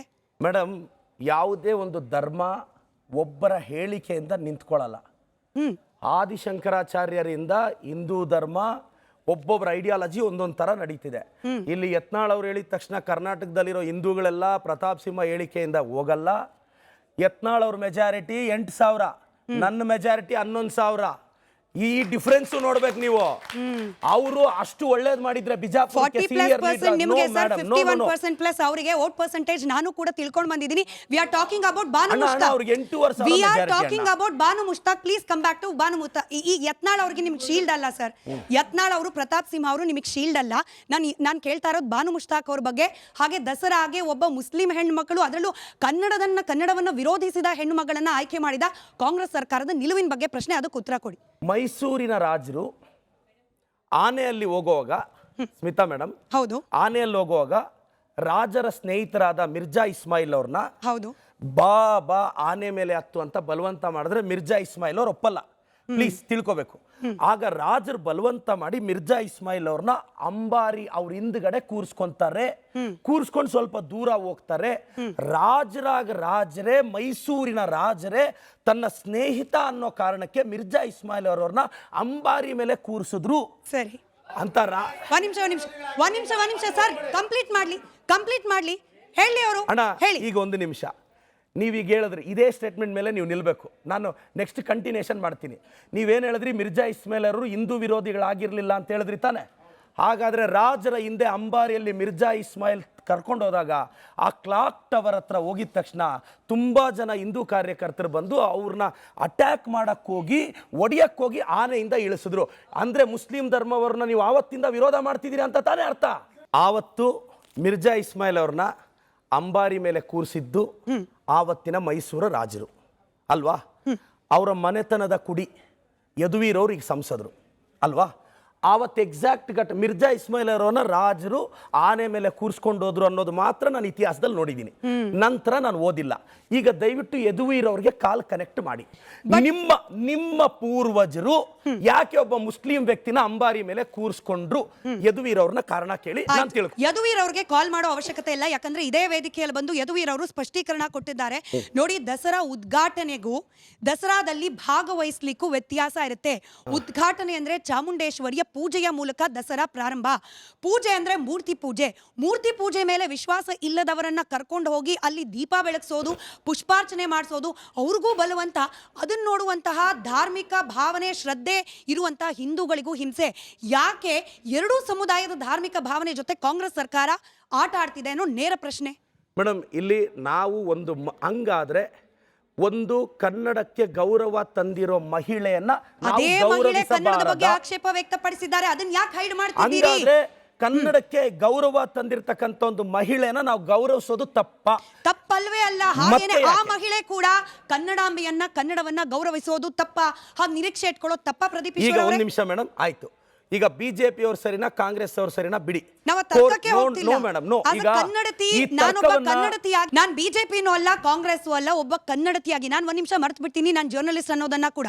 ಒಬ್ಬ ಕನ್ನಡತಿಯಾಗಿ ನನ್ನ ಕನ್ನಡಾಂಬೆಯನ್ನ, ಭುವನೇಶ್ವರಿಯನ್ನ, ಕನ್ನಡದಲ್ಲಿ ಸಾಧನೆ ಮಾಡಿದ ಮಹಿಳೆಯಾದ ಬಾನು ಮುಷ್ತಾಕ್ ಅವರು ಗೌರವಿಸಲಿ ಅಂತ ಹೇಳಿ ನಿರೀಕ್ಷೆ ಮಾಡೋದು ತಪ್ಪ? ಬಿಜೆಪಿ ಅವ್ರು ಸರಿ ಅಂತ ಅವ್ರು ಅಂತಾರೆ, ನಮ್ಮದು ಸರಿ ಅಂತ ನಾವು ಅಂತೀವಿ. ಈಗ ಕೋರ್ಟ್ ಅಂಗಳ ಕೇಸ್ ಹೋಗಿದೆ. Let court interpret with in 2 days. Case ಹಾಕಿರೋದು 3 ಜನ. ನಾನೀಗ ಕಾಂಗ್ರೆಸ್ MLA ಅದ್ರ ಬಗ್ಗೆ ಏನು ಇಂಟರ್ಪ್ರೆಟ್ ಮಾಡಿದ್ರು ಇದನ್ನೇ ರೆಫರೆನ್ಸ್ ಮಾಡಿ ಕೇಸ್ ಅಪ್ಡೇಟ್ ಮಾಡ್ತಾರೆ. ನಾನು ಸಂವಿಧಾನನ ಚೆನ್ನಾಗಿ ಓದ್ಕೊಂಡಿದ್ದೀನಿ. We the people of India having solemnly resolved to constitute India into sovereign socialist secular democratic republic, justice of social economic political liberty of thought faith and expression, we adopt and enact this constitution. Article 25-26 ಅಲ್ಲಿ case ನಡೀತಾ ಇದೆ. ನಾನೊಂದು representative ಆಗಿ ಒಂದು line ಹೇಳಿದ್ರೆ ಇದನ್ನೇ reference ಆಗಿ ಕೋರ್ಟಲ್ಲಿ ಕೋರ್ಟ್ ಮಾಡ್ತಾರೆ. ನನಗಿದು ಗೊತ್ತು. ಇದೇ ಮೈಸೂರಲ್ಲಿ ಪ್ರೊಸೆಷನ್ ನೋಡುವಾಗ ಆನೆನ ಕರ್ಕೊಂಡೋಗಿ ದರ್ಗಾಗೆ ಪೂಜೆ ಮಾಡಿಸ್ಕೊಂಡ್ಬರ್ತಾರೆ. ಯಾಕೆ? ಇದು ಮೈಸೂರು ರಾಜವಂಶಸ್ಥರ ಕಡೆಯಿಂದ ಮೊದಲಿಂದ ನಡ್ಕೊಂಡ್ ಬಂದಿರೋ ಪದ್ಧತಿ. ಎರಡನೇದು, ಮಂತ್ರಾಲಯದಲ್ಲಿ ರಾಘವೇಂದ್ರ ಸ್ವಾಮಿಗಳ ಆರಾಧನೆಗೆ ಮೊದಲನೇ ಇದನ್ನ ನೈವೇದ್ಯನ ದೇವರಿಗೆ ಮೊದಲನೇ ಸಹ ತೊಗೊಂಬರೋದು ಅದೇ ಮೈಸೂರು ಇದು ಮಂತ್ರಾಲಯದ ಮೊದಲು ನವಾಬರಾಗಿದ್ದ ವಂಶಸ್ಥರಿಂದ. ಅವರು ಮುಸ್ಲಿಮ್ರೆ. ಯಾಕೆಂದ್ರೆ ಅವರೆಲ್ಲ ನಮ್ಮ ಧರ್ಮನ ಆರಾಧನೆ ಮಾಡ್ತಾರೆ. ಯಾರೋ ಒಂದಿಬ್ರು ಅದನ್ನ ಮಾಡಿದ್ರು ಅಂದ್ಬಿಟ್ಟು ಅದನ್ನ ಎಲ್ಲ ಧರ್ಮಕ್ಕೆ ಅವ್ರನ್ನೆಲ್ಲಾರು ಕೆಟ್ಟವರ ಮಾಡೋದು ಖಂಡಿತ ತಪ್ಪು. ಧರ್ಮದ ವಿಚಾರಕ್ಕೇನೆ ಪ್ರದೀಪ್ ಈಶ್ವರ್ ಅವರೇ ಕಡೆ ಪ್ರಶ್ನೆ. ಈಗ ನೀವು ಹೇಳ್ತೀರಿ ಧರ್ಮಗಳ ನಡುವೆ ಬೆಂಕಿ ಹಚ್ತಾ ಇರೋದು ಬಿಜೆಪಿಗರು ಅಭಿವೃದ್ಧಿ ಒಂದನ್ನು ಬಿಟ್ಟು ಬರೀ ಧರ್ಮದ ಬಗ್ಗೆ ಮಾತನಾಡ್ತಾರೆ ಅಂತ ಹೇಳಿ. ಆದರೆ ಮತ್ತೊಂದು ನೇರವಾದ ಪ್ರಶ್ನೆ, ಈಗ ಧರ್ಮದ ಹೆಸರಲ್ಲೇನೆ ನೋಡಿ ಪುಲ್ವಾಮಾದಲ್ಲಿ ಗುಂಡು ಹೊಡೆದ ಸಂದರ್ಭದಲ್ಲಿ ಧಾರ್ಮಿಕ ಲಾಂಛನ ಅನ್ನೋ ವಿಚಾರಕ್ಕೆ ಈ ರಾಷ್ಟ್ರೀಯ ಲಾಂಛನವಾದ ಅಶೋಕ್ ಎಂಬ್ಲಮ್ಗೆ ಕಲ್ಲು ಹೊಡೆದ ಸಂದರ್ಭದಲ್ಲಿ, ಗಣಪತಿ ಮೆರವಣಿಗೆ ಹೋಗೋ ಸಂದರ್ಭದಲ್ಲಿ ಕಲ್ಲೆಸೆಯುವವರಿಗೆ ಇದನ್ನ ಯಾಕೆ ಪ್ರಶ್ನೆ ಮಾಡೋಲ್ಲ? ಇವರ ಮನಸ್ಥಿತಿನ ಯಾಕೆ ಪ್ರಶ್ನೆ ಮಾಡೋದಿಲ್ಲ ಅಂತ ಹೇಳಿ. ಮೇಡಮ್, ನಾವು ಯಾರನ್ನ ಬೇಕಾದರೂ ತಪ್ಪು ಮಾಡಿದವ್ರನ್ನ ಪ್ರಶ್ನೆ ಮಾಡ್ತೀವಿ. ಒಂದೇ ಒಂದು ವಿಚಾರ ನನ್ನ BJP ಸ್ನೇಹಿತರಿಗೆ ಹೇಳ್ತಾ ಇರೋದು, ಈಗ ಯತ್ನಾಳ್ ಸಾಹೇಬರು MLA ಆಗಿ 2.5 ವರ್ಷ ಆಯಿತು, ಅಂದರೆ ಈ ಟರ್ಮಲ್ಲಿ ಅಲ್ವಾ? ಆಯಿತು, ಧರ್ಮದ ಬಗ್ಗೆ ಡಿಬೇಟ್ ಆಯ್ತಲ್ಲ, ಅವ್ರು ಮಾತಾಡಿದ್ರಲ್ಲ, ಅವ್ರು ಚಿಕ್ಕ ಕೋತಿ ಅಂತ ಅವ್ರನ್ನ ಒಪ್ಕೊಂಡ್ರು, ನನ್ನ ದೊಡ್ಡ ಕೋತಿ ಅಂತ ಒಪ್ಕೊಂಡ್ರು. ಪರವಾಗಿಲ್ಲ, ಅಟ್ಲೀಸ್ಟ್ ಕೋತಿ ಕಂಪ್ಯಾರಿಸನ್ ಅಲ್ಲಾದರೂ ಅವ್ರಿಗಿಂತ ದೊಡ್ಡವನು ಅಂತ ಕಂಪೇರ್ ಮಾಡಿದ್ರಲ್ಲ. I am very happy for that. ಅವ್ರಿಗೊಂದೇ ರಿಕ್ವೆಸ್ಟ್ ಮಾಡ್ತೀನಿ, ಯತ್ನಾಳ್ ಸಾಹೇಬ್ರೆ, ನೀವು 2.5 ವರ್ಷದಿಂದ ನಿಮ್ಮ ಕ್ಷೇತ್ರದಲ್ಲಿ ಆ್ಯಸ್ ಎ MLA ಆಗಿ ಏನು ಅಭಿವೃದ್ಧಿ ಮಾಡಿದ್ದೀರಾ? ನಾನು ನನ್ನ BJP ಸ್ನೇಹಿತರ ಮುಂದೆ ನನ್ನ ರಿಪೋರ್ಟ್ ಕಾರ್ಡ್, ನಾನು 201 ಹಳ್ಳಿಗೆ ಹೋಗಿದ್ದೀನಿ.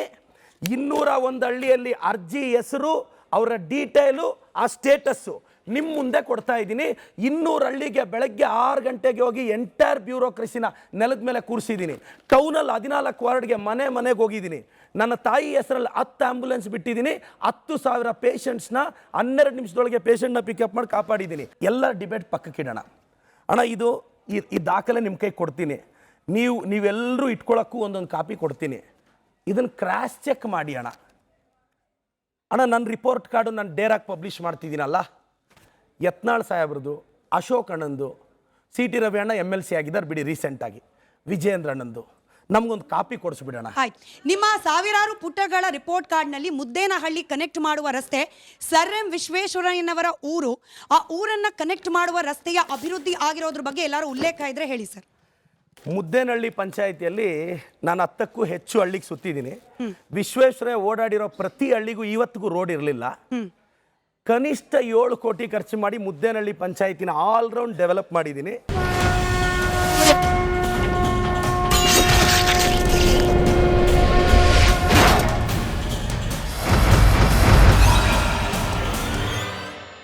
ನೀವೇ ಭರವಸೆ ಕೊಟ್ಟಿದ್ರಿ 4 ತಿಂಗಳಲ್ಲಿ ರಸ್ತೆ ಮಾಡಿಸ್ಬಿಡ್ತೀನಿ. ಯಾವ ರಸ್ತೆ? ಗೋಲ್ಡ್ ಬಜಾರ್ ರಸ್ತೆ, ಹಾಗೆ ಅದರ ಜೊತೆಯಲ್ಲಿ ಮತ್ತೊಂದೆರಡು ರಸ್ತೆ. ಬಜಾರ್ ರಸ್ತೆ ಹಾಗೆ ಗೋಲ್ಡ್ ಮಾರ್ಕೆಟ್ ರಸ್ತೆ 6 ತಿಂಗಳಾಯ್ತು. ಪ್ರದೀಪ್ ಈಶ್ವರ್ ಅವರು ಭರವಸೆ ಕೊಟ್ಟು ಇನ್ನೂ ಕೂಡ ಆಗಿಲ್ಲ. 4 ತಿಂಗಳು ಡೆಡ್ಲೈನ್ ನೀವೇ ಕೊಟ್ಟಿದ್ರಂತೆ ಮೇಡಮ್. ಫೈನಾನ್ಸ್ ಡಿಪಾರ್ಟ್ಮೆಂಟ್ ಇದೆ ಅಲ್ಲ, ನಮ್ಮ ಮಾವ ಏನಾದ್ರೂ FD ಸೆಕ್ರೆಟರಿ ಆಗಿದ್ದಿದ್ರೆ ಮತ್ ನೀವ್ ಹಿಂಗೆ ಡೈಲಾಗ್ ಹೊಡೆಯೋಕ್ ಮುಂಚೆ ನಿಮ್ ಮಾವ ಇಲ್ಲ ಅಂತ ತಿಳ್ಕೊಳ್ಳಿಲ್ವಾ ಸರ್? ಮೇಡಮ್ ಡೈಲಾಗ್ ಅಂದ್ರೆ 4 ತಿಂಗಳ ಡೆಡ್ಲೈನ್, 4 ತಿಂಗಳ ಡೆಡ್ಲೈನ್ ಡೈಲಾಗ್ ಹೊಡೆಯೋಕ್ ಮುಂಚೆ ಫೈನಾನ್ಸ್ ಡಿಪಾರ್ಟ್ಮೆಂಟ್ ಅಲ್ಲಿ ನಿಮ್ ಮಾವ ಇಲ್ಲ ಅಂತ ತಿಳ್ಕೊಳ್ಳಿಲ್ವಾ ನೋ ಸರ್? Madam no. ಅಲ್ಲ ಒಂದ್ ನಿಮಿಷ ನಾನು ಹೇಳೋದು ಕೇಳಿ. ಅಣ್ಣ ಅಣ್ಣ ಅಣ್ಣ ಉತ್ತರ ಕೊಡ್ಲಿ ಅಣ್ಣ ಉತ್ತರ ಕೊಡ್ಲಿ ಉತ್ತರ ಕೊಡ್ಲಿ ಅಣ್ಣ, ಉತ್ತರ ಕೋರ್ಟ್ ಅಲ್ಲಿ ಅದು ಕೇಳ್ಬಿಡಿ ಅಣ್ಣ. ಬಜಾರ್ ರಸ್ತೆ ಆ ರಸ್ತೆ ಆಲ್ರೆಡಿ ನಾವು 60ರಿಂದ 70 ಅಡಿ ಹೊಡಿಬೇಕು ಅಂತ ಎಲ್ಲಾ ವರ್ತಕರನ್ನು ಕರೆದು ಮಾತಾಡಿದ್ವಿ. 10 ಕೋಟಿ ವೆಚ್ಚದಲ್ಲಿ ಆ ರಸ್ತೆ ಆಗುತ್ತೆ. ಈಗ ನಮ್ಗೆ 50 ಕೋಟಿ ಕೊಟ್ಟಿದ್ದಾರೆ. ನಾನು 50 ಕೋಟಿ ಆಲ್ರೆಡಿ ಸರ್ಕಾರಕ್ಕೆ ಕೊಟ್ಟಿದ್ದೀನಿ. ಅದು FD ಅಪ್ರೂವಲ್ಗೆ ಹೋಗಿ ಟೆಂಡರ್ಗೆ ಹೋಗಿ 2 ತಿಂಗಳಲ್ಲಿ ಟೆಂಡರು ಎಲ್ಲ ಟೆಕ್ನಿಕಲ್ ಬಿಡ್ಡೆಲ್ಲ ಆಗುವಷ್ಟೊತ್ತಿಗೆ ಇದನ್ನೊಂದು 3-4 ತಿಂಗಳು ಪ್ರೋಸೆಸ್ಸು. ಒಂದ್ಸಲ ಕಾಂಟ್ರಾಕ್ಟರ್ಗೆ ಕೆಲಸ ಮಾಡೋಕ್ಕೆ ಪರ್ಮಿಷನ್ ಸಿಕ್ಕಿದ ತಕ್ಷಣ ನಾನು ಅಂಗಡಿಗಳನ್ನ ಒಡೆದಿದ ತಕ್ಷಣ ರಸ್ತೆ ಆಗುತ್ತೆ. ಮೇಡಮ್, ನಾಳೆ ಬೇಕಾದರೂ ನಾನು ಅದು ನೋಡಿಬೋದು. ಆದರೆ ಈ ಟೆಂಡರ್ ಲೇಟ್ ಆದರೆ ಆ ಅಂಗಡಿಗಳನ್ನೆಲ್ಲ ಹೊಡೆದಿರ್ತೀವಿ. ದಿನಕ್ಕೆ 40-50 ಸಾವಿರ ಜನ ಓಡಾಡೋ ರಸ್ತೆ, ಮತ್ತೆ ರಸ್ತೆ ಮುಗಿಲಿಲ್ಲ ಅಂದರೆ ನನಗೆ ಡಬಲ್ ಎಫೆಕ್ಟ್ ಆಗುತ್ತೆ. ಈಗ ಪ್ರತಿ ಅಂಗಡಿಯವ್ರನ್ನೂ ಒಪ್ಸಿದ್ದೀವಿ. ಕಳೆದ 2 ತಿಂಗಳಿಂದ ಒಂದೊಂದು ಅಂಗಡಿಯವ್ರನ್ನೂ ಕರೆದು ಮಾತಾಡಿ ಒಪ್ಪಿಗೆ ತಗೊಂಡಿದ್ದೀವಿ. ಹೈಕೋರ್ಟ್ ಡೈರೆಕ್ಷನ್ ಇದೆ. ಯಾಕೆಂದರೆ ನಾವು ರ್ಯಾಂಡಮ್ ಆಗಿ ಹೊಡಿಯೋಕ್ಕಾಗಲ್ಲ.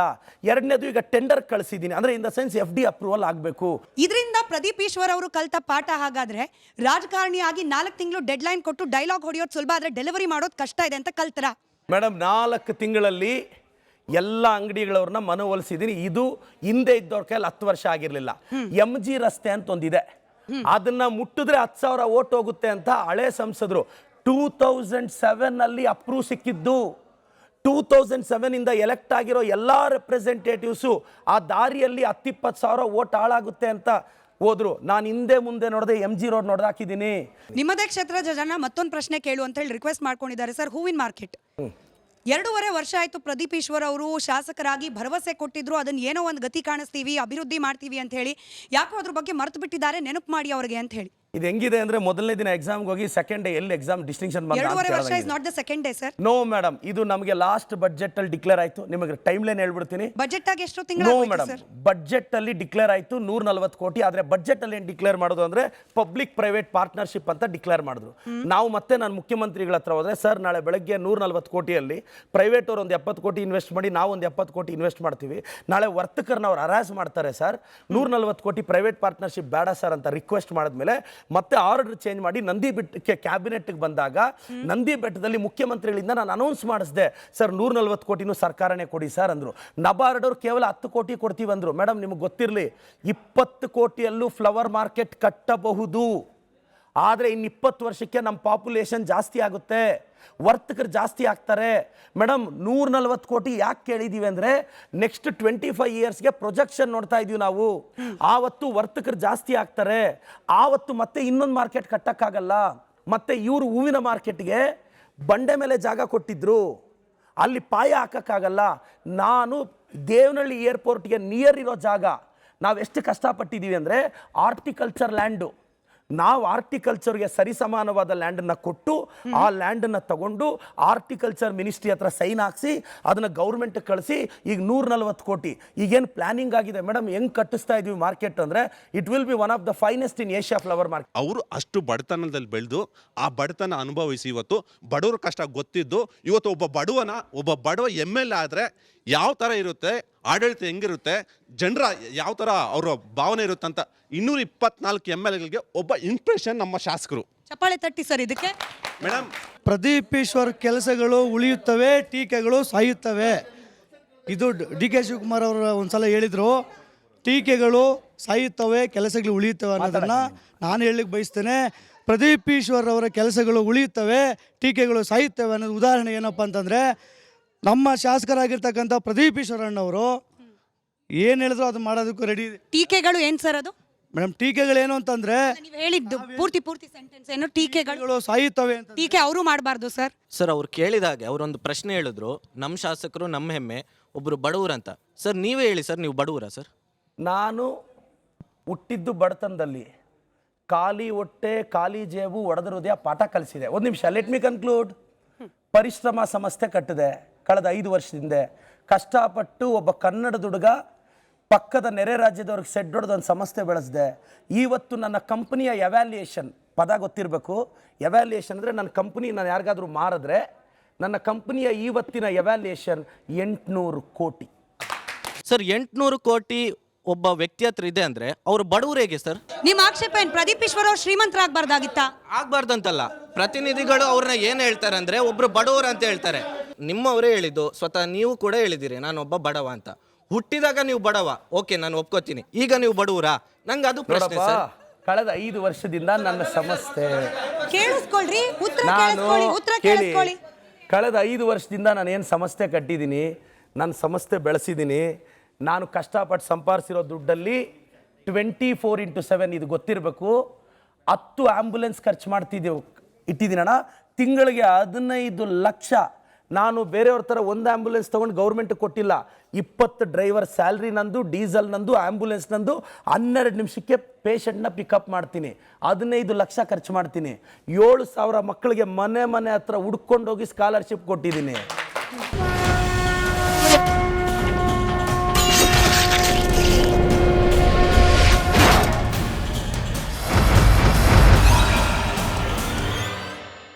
ಸರ್ ಮೊನ್ನೆ ವಿಧಾನಸೌಧದಲ್ಲಿ ನಿಮ್ದೇ ರಾಜ್ಯಸಭಾ ಮೆಂಬರ್ ಬೆಂಬಲಿಗರು ಪಾಕಿಸ್ತಾನಕ್ಕೆ ಜಿಂದಾಬಾದ್ ಅಂತಾರೆ, ಭದ್ರಾವತಿಲಿ ಹುಡುಗರು ಪಾಕಿಸ್ತಾನ ಜಿಂದಾಬಾದ್ ಅಂತಾರೆ.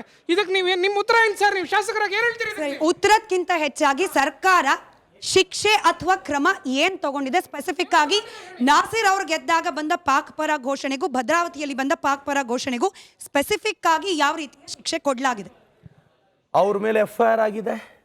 FIR ಆಗಿದೆಯಲ್ವೋ ಕೇಳಕ್ಕೆ ಹೇಳಿ. FIR ಆದ್ಮೇಲೆ ಎನ್ಕ್ವೈರಿ ಆಗಿ ಚಾರ್ಜ್ ಶೀಟ್ ಆಗುತ್ತೆ. ಚಾರ್ಜ್ ಶೀಟ್ ಆಗಿದೆಯೋ ಅಲ್ವೋ ಕೇಳಕ್ಕೆ ಹೇಳಿ. ಶಿಕ್ಷೆ ನೀನ್ ಕೊಡ್ತೀಯ, ನಾನು ಕೊಡ್ತೀನ? ಕೊಡೋದು ಕೋರ್ಟು. ಆ ಪವರ್ ಏನಾದ್ರು ಅಲ್ಲ. ಶಿಕ್ಷೆ ಕೊಡೋದು FIR ಅಂದ್ರೆ ಒಂದು ದೂರನ ಸ್ವೀಕರಿಸಿ ಚಾರ್ಜ್ ಶೀಟ್ ಪೊಲೀಸವ್ರು ಮಾಡ್ತಾರೆ. ಸರಿ. ಕೋರ್ಟ್ ಅಲ್ಲಿ ಕೆಲವು ಕೇಸುಗಳು ವರ್ಷಗಳ ಗಟ್ಟಲೆ ಇಳಿತವೆ. Court is the final decision maker. ಅವ್ರು ಇಂಟರ್ಪ್ರೆಟ್ ಮಾಡ್ತಾರೆ.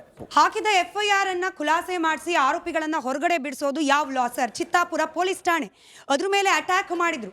ಕಣ್ಣಾರೆ ಕಂಡಂತಹ ಪೊಲೀಸರು ಬಿಡಬೇಡಿ ಇವರನ್ನ ಅಂತ ಹೇಳಿ ಸರ್ಕಾರಕ್ಕೆ ರಿಕ್ವೆಸ್ಟ್ ಮಾಡ್ಕೊಂಡ್ರು ಕೂಡ ಸರ್ಕಾರ ಅವ್ರ ಮೇಲೆ ದಾಖಲಾಗಿದ್ದ criminal case Pradeep Eshwar sir criminal case ಅದನ್ನ ಸರ್ಕಾರ ವಾಪಸ್ ಪಡೆಯುತ್ತೆ ಅಂದ್ರೆ ಏನ್ ಮೆಸೇಜ್ ಕೊಡ್ತಾ ಇದೆ ಕಾಂಗ್ರೆಸ್ ಸರ್ಕಾರ?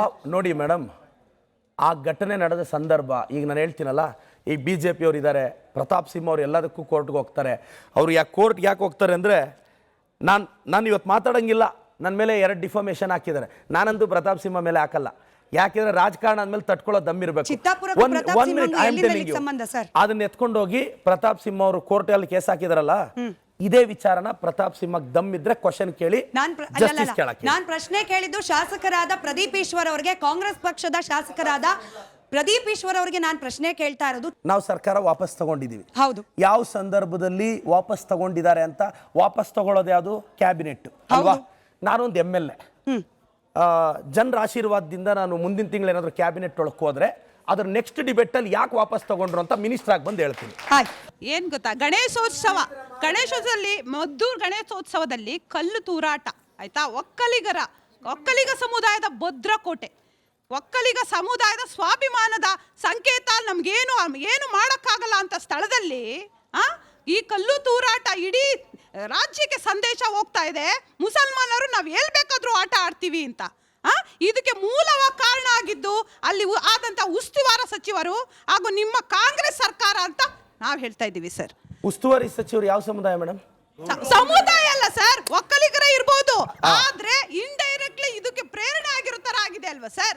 ಈಗ ಒಂದು ಉದಾಹರಣೆ ಇರಿ, ಲಾಸ್ಟ್ ಇಯರ್ ನಾಗಮಂಗಲದಲ್ಲಿ ಆಯ್ತು, ಈ ಸರಿ ಮದ್ದೂರಲ್ಲಿ ಆಯ್ತು, ನೆಕ್ಸ್ಟ್ ಮಳವಳ್ಳಿನ ಪ್ಲಾನು, ನೆಕ್ಸ್ಟ್ ಮಂಡ್ಯನ ಪ್ಲಾನು. ಅದು ನೀವು ಹೇಳಬೇಕು, ಪ್ಲಾನ್ ನೀವು ಮಾಡ್ತಿರೋದು. ಅವಾಗ ಯಾಕೆ ಅವರು ಅಸ್ತಿಮತಿ ತರಲಿಲ್ಲ? ನಿಮ್ಮದಿರೋದು ಅದಕ್ಕೆ ಅವರೇ ಉಸ್ತುವಾರಿಯ ಸಚಿವರೇ ಇದಕ್ಕೆ ಹೊಣೆ. ಆಯ್ತು, ಅವ್ರು ಉತ್ತರ ಕೊಡ್ಲಿ. ಈಗ ಅಕ್ಕ ಅವ್ರು ಮಾತಾಡುವಾಗ ಒಂದು ಪರ್ಟಿಕ್ಯುಲರ್ ಸಮುದಾಯದ ಹೆಸರು ಹೇಳಿದ್ರು.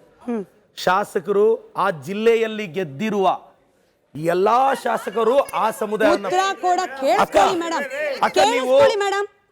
ಉತ್ತರ ಕೊಡ್ತಿದಾರಲ್ಲ. ನಾವು ಕರ್ನಾಟಕವೇ ಗೌರವಿಸುವ, ಕರ್ನಾಟಕಕ್ಕೆ ಇನ್ಸ್ಪಿರೇಷನ್ ಆಗಿರುವ, ಬಹಳಷ್ಟು ಪ್ರತಿಭೆಗಳನ್ನ ಕೊಟ್ಟಿರುವ ಸಮುದಾಯದ ಹೆಸರು ಹೇಳಿದ್ರಿ. ಆ ಜಿಲ್ಲೆಯಲ್ಲಿರೋ ಎಲ್ಲ ಸಚಿವರು ಶಾಸಕರು ಅದೇ ಸಮುದಾಯದವರೇ. ಅಂಥ ಸಮುದಾಯ ಇರೋರಿಗೆ ಆ ಡ್ಯಾಮೇಜ್ ಅವ್ರಿಗಾಗುತ್ತೆ ಅಂತ ಗೊತ್ತಿರಲ್ವಾ?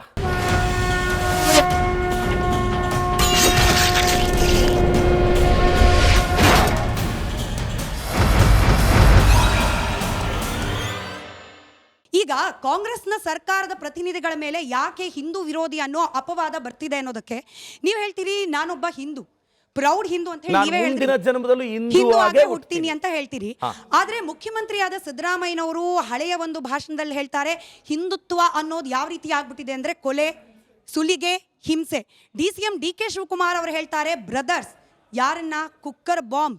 ಕುಕ್ಕರ್ ಬಾಂಬ್ನ ಆರೋಪಿಯನ್ನ ಬ್ರದರ್ಸ್.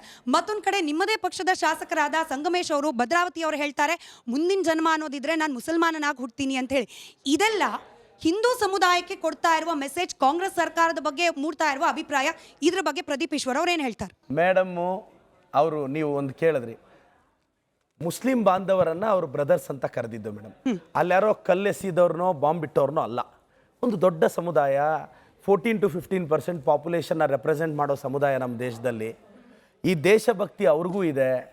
ಆರ್ಮಿಯಿಂದ ಹಿಡಿದು ಪ್ರತಿ ಇಲಾಖೆಯಲ್ಲೂ ರೆವಲ್ಯೂಷನರಿ ಚೇಂಜಸ್ ಅವರೂ ತಂದಿದ್ದಾರೆ. ಅವ್ರ ಸಮುದಾಯದ ಮಕ್ಕಳು ಏಮ್ಸು, IIT, UPSC ಅಂತ ಎಕ್ಸಾಮ್ಸ್ನ ಫಸ್ಟ್ ರ್ಯಾಂಕಲ್ಲಿ ಹೊಡೆದು ಕ್ರ್ಯಾಕ್ ಆಗಿದ್ದಾರೆ.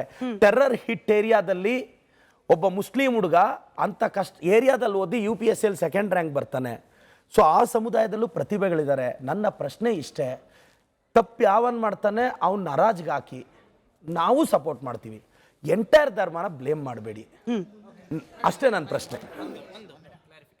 ಒಂದು ವಿಚಾರ, ನೀವು ಧರ್ಮನ ಖಂಡಿತ ನಾವು ಧರ್ಮನ ವಿರೋಧಿಸ್ತಿಲ್ಲ.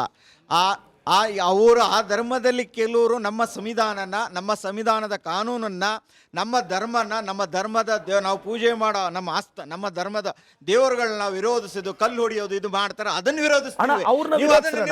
ತಲೆ ತಪ್ಪು ಗ್ರಹಿಕೆ ಮೊದಲು ದೂರ ಮಾಡ್ಕೊಳ್ಳಿ. ಸರ್, ಈಗ ಕಾಂಗ್ರೆಸ್ ಆಡಳಿತಕ್ಕೆ ಬರೋಕ್ಕಿಂತ ಮುಂಚೆ ಬಸ್ ಫ್ರೀ ಮಾಡ್ತೀವಂತ ಮಾತು ಕೊಟ್ಟರು, ಮಾತನ್ನ ಪೂರೈಸ್ಕೊಂಡ್ರು ಕೂಡ. ಆದರೆ ವುಮೆನ್ ಎಂಪವರ್ಮೆಂಟ್ ಅಂತ ಬಂದಾಗ ಬಸ್ ಫ್ರೀ ಮಾಡೋದೇ ಬೇಕಾಗಿತ್ತು. ಅದೇ ದುಡ್ಡನ್ನ ಅವರು ಎಜುಕೇಷನ್ಗೆ ಕೊಡ್ಬೋದಿತ್ತಲ್ಲ, ಅದೇ ಎಜುಕೇಷನ್ ಫ್ರೀ ಮಾಡ್ಬೋದಿತ್ತಲ್ಲ.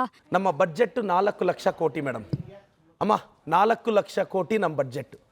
ನಾವು ಗ್ಯಾರಂಟೀಸ್ ಖರ್ಚು ಮಾಡ್ತಾ ಇರೋದು 50,000 to 55,000 ಕೋಟಿ.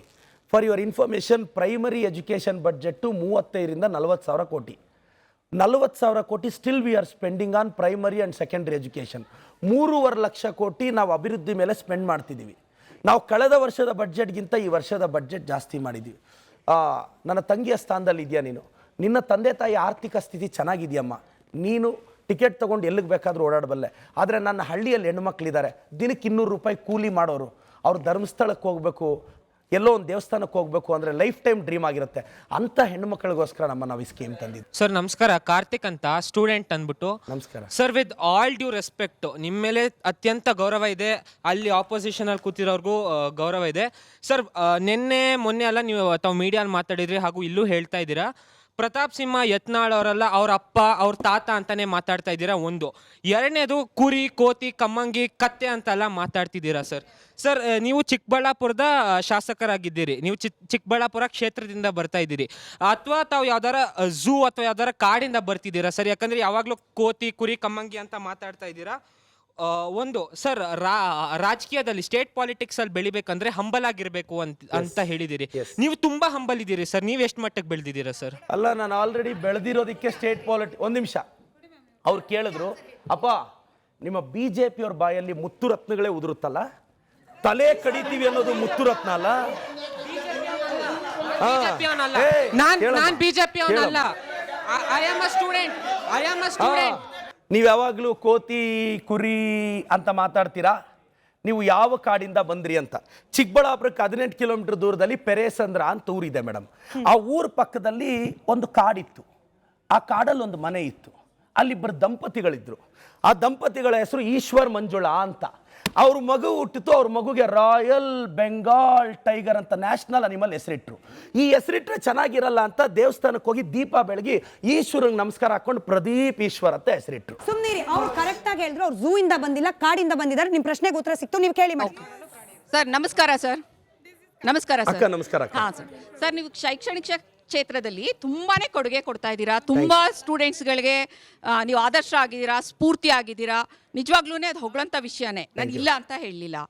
ಅವರು ನಿಮ್ಮ ಮೋಟಿವೇಶನಲ್ ಸ್ಪೀಚ್ ಎಲ್ಲ ತುಂಬ ಕೇಳ್ತಾರೆ, ಅದರಿಂದ ಇನ್ಸ್ಪೈರ್ ಆಗ್ತಾ ಇದ್ದಾರೆ. ಅದೊಂದೇ ನೋಡಲ್ಲ ಸರ್, ಅವರು ನೀವು ಮೀಡಿಯಾ ಮುಂದೆ ಕೊಡೋ ಹೇಳಿಕೆಗಳು, ನಿಮ್ಮ ರಾಜಕೀಯ ಭಾಷಣಗಳನ್ನೂ ಕೇಳ್ತಾ ಇದ್ದಾರೆ. ಅದರಿಂದ ಯಾವ ಥರ ಇನ್ಸ್ಪೈರ್ ಆಗ್ತಾರೆ? ನೀವೇ ಬೆಳೆಸ್ತಾ ಇರೋ ಗಿಡಗಳಿಗೆ ಯಾವ ಥರ ಗೊಬ್ಬರ ಹಾಕ್ತಾ ಇದ್ದೀರಾ ಅಂತ ನಿಮ್ಗೆ ಅನ್ನಿಸ್ತಾ ಅವ್ರು ಕ್ಲಾರಿಟಿಯಾಗಿ ಹೇಳ್ಕೊಟ್ಟಿದ್ದೀನಿ. ನಾನು ಕಂಫರ್ಟ್ ಝೋನಲ್ಲಿ ಇರಬೇಕು, ನೆಮ್ಮದಿಯಾಗಿರಬೇಕು, ಮಂತ್ ಎಂಡಲ್ಲಿ EMI ಕಟ್ಕೊಳ್ಳೋದೇ ನನ್ನ ಲೈಫ್ ಟಾರ್ಗೆಟ್ಟು, ಒಂದು 2 BHK ಮನೆ ಕಟ್ಕೊಳ್ಳೋದೇ ನನ್ನ ಟಾರ್ಗೆಟ್ ಅಂದ್ಕೊಂಡಿದ್ರೆ ನಾನು ರಾಜಕಾರಣಕ್ಕೆ ಬರ್ತಿರ್ಲಿಲ್ಲ.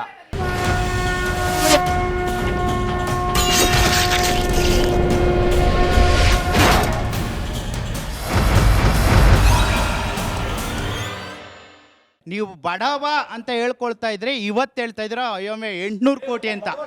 ಸರಿ ರೇ, ನೇಪಾಳದಲ್ಲಿ ಆಗ್ತಾ ಇರೋದು ಏನಕ್ಕೆ ರೀ ಸರ್? ಪಾಯಿಂಟು ನೇಪಾಳದಲ್ಲಿ ಆಗಿರೋದು ಏನಕ್ಕೆ? ನಿಮ್ಮಂಥ ರಾಜಕಾರಣಿಗಳೇ ಕಾಂಪ್ಲೆಕ್ಸು ಮಾಲು ಅದು ಇದು ಮಾಡ್ಕೊಂಡು ಬಡವ ಆಗಿದ್ದವನು 800 ಕೋಟಿಗೆ ನೀವಿದ್ದೀರಾ. ಪಪ್ಪಿದು ಬರೀ ಅಕ್ರಮವಾಗಿರೋದು ಎಷ್ಟು ಕೋಟಿ ಸಿಕ್ಕಿದೆ. ಈ ಥರ ಆದಾಗ ನೆಕ್ಸ್ಟು ನಮ್ಮ ಕರ್ನಾಟಕದಲ್ಲೂ ಹಂಗೆ ನಾನು ಯೂತ್ಸೆ ನೀವು ಯೂತ್ಸೆ ದಂಗೆ ಇದ್ದಾಗ ನೀವು ಯಾವ ನಿಲುವು ತಗೊಳ್ತೀರಾ? ಅದ್ರ ಬಗ್ಗೆ ನಿಮ್ಮ ಸ್ಪಷ್ಟನೆ ಬೇಕು. ನೀವು ಅವ್ರ ಉತ್ತರ ಕೊಡೋಕೆ ಮುಂಚೆ ನಿಮಗೆ ಒಂದು ಪ್ರಶ್ನೆ. ಇವರು ಬಡವರಾಗಿದ್ರು, ಶ್ರೀಮಂತರಾಗಿದ್ರೆ ನಿಮ್ಗೆ ಆಕ್ಷೇಪ ಅನ್ನೋಂಗಿದ್ರೆ BJPಲಿ ಇರೋರು ಎಲ್ಲರೂ ಕೂಡ BPL ಲಿಸ್ಟಲ್ಲಿ ಇದ್ದಾರೆ ಸರ್ ರಾಜಕಾರಣಿಗಳು? ನೋ ನಾನು ಕೇಳಿದ್ದು ಈ ಯೂತ್ಸ್ಗಳು ದಂಗೆ ಎದ್ದರೆ ನೆಕ್ಸ್ಟ್ ಕರ್ನಾಟಕದಲ್ಲಿ ನೀವುಗಳು ಪ್ರದೀಪ್ ಈಶ್ವರ್ ಒಬ್ರು ಶ್ರೀಮಂತ ಆಗೋದ್ರಿಂದ ಅಲ್ಲಲ್ಲ, ಪ್ರದೀಪ್ ಈಶ್ವರ್ ಒಬ್ರು 800 ಕೋಟಿ ಒಡೆಯ ಆಗೋದ್ರಿಂದ ಕರ್ನಾಟಕದಲ್ಲಿ ಯಾಕೆ ಸರ್ ಜನ ದಂಗೆಗೆ ಹೇಳ್ಬೇಕು? ಇಲ್ಲ ಮೇಡಮ್, ಇವ್ರೊಬ್ರು ಅಂತ ಇವ್ರು ಹೇಳಿದ್ನ ನಾನು ತಗೊಂಡೆ ಅಷ್ಟೇ. ದಯವಿಟ್ಟು ನಾನೀಗ ಹೇಳೋ ಮಾತನ್ನ ಯಾವುದೇ ಕಾರಣಕ್ಕೆ ಕಟ್ ಮಾಡಬೇಡಿ. 100% ಎಲ್ಲ BJPಯವರ MLAಗಳಿಗೆ MP ಗಳಿಗೆ ರಿಕ್ವೆಸ್ಟ್ ಮಾಡ್ತೀನಿ, ನನ್ನ ಕಂಪನಿಯ ಟೋಟಲ್ ಎವ್ಯಾಲ್ಯೂಯೇಷನ್ನ ನಾನು ಪಬ್ಲಿಕ್ ಲೈಫಲ್ಲಿ ಇಡ್ತೀನಿ. ನನ್ನ ಟೋಟಲ್ ಎವ್ಯಾಲ್ಯೂಯೇಷನ್ನ 25% ಸ್ಟ್ರೈಟ್ ಅವೇ ಹಿಂದೂ ಟೆಂಪಲ್ಸ್ ಅರ್ಚಕರ ಅವರ ಮಕ್ಕಳ ಭವಿಷ್ಯಕ್ಕೆ ಬರೀತೀನಿ. ಅವ್ರಿಗೆ ತಾಕತ್ತಿದ್ರೆ ಕೊಡ್ತಾರ. ಸರ್ ನಮಸ್ತೆ, ನನ್ನ ಹೆಸರು ಭಾರ್ಗವ್ ಅಂತ, ನಾನು ಲಾ ಸ್ಟೂಡೆಂಟ್.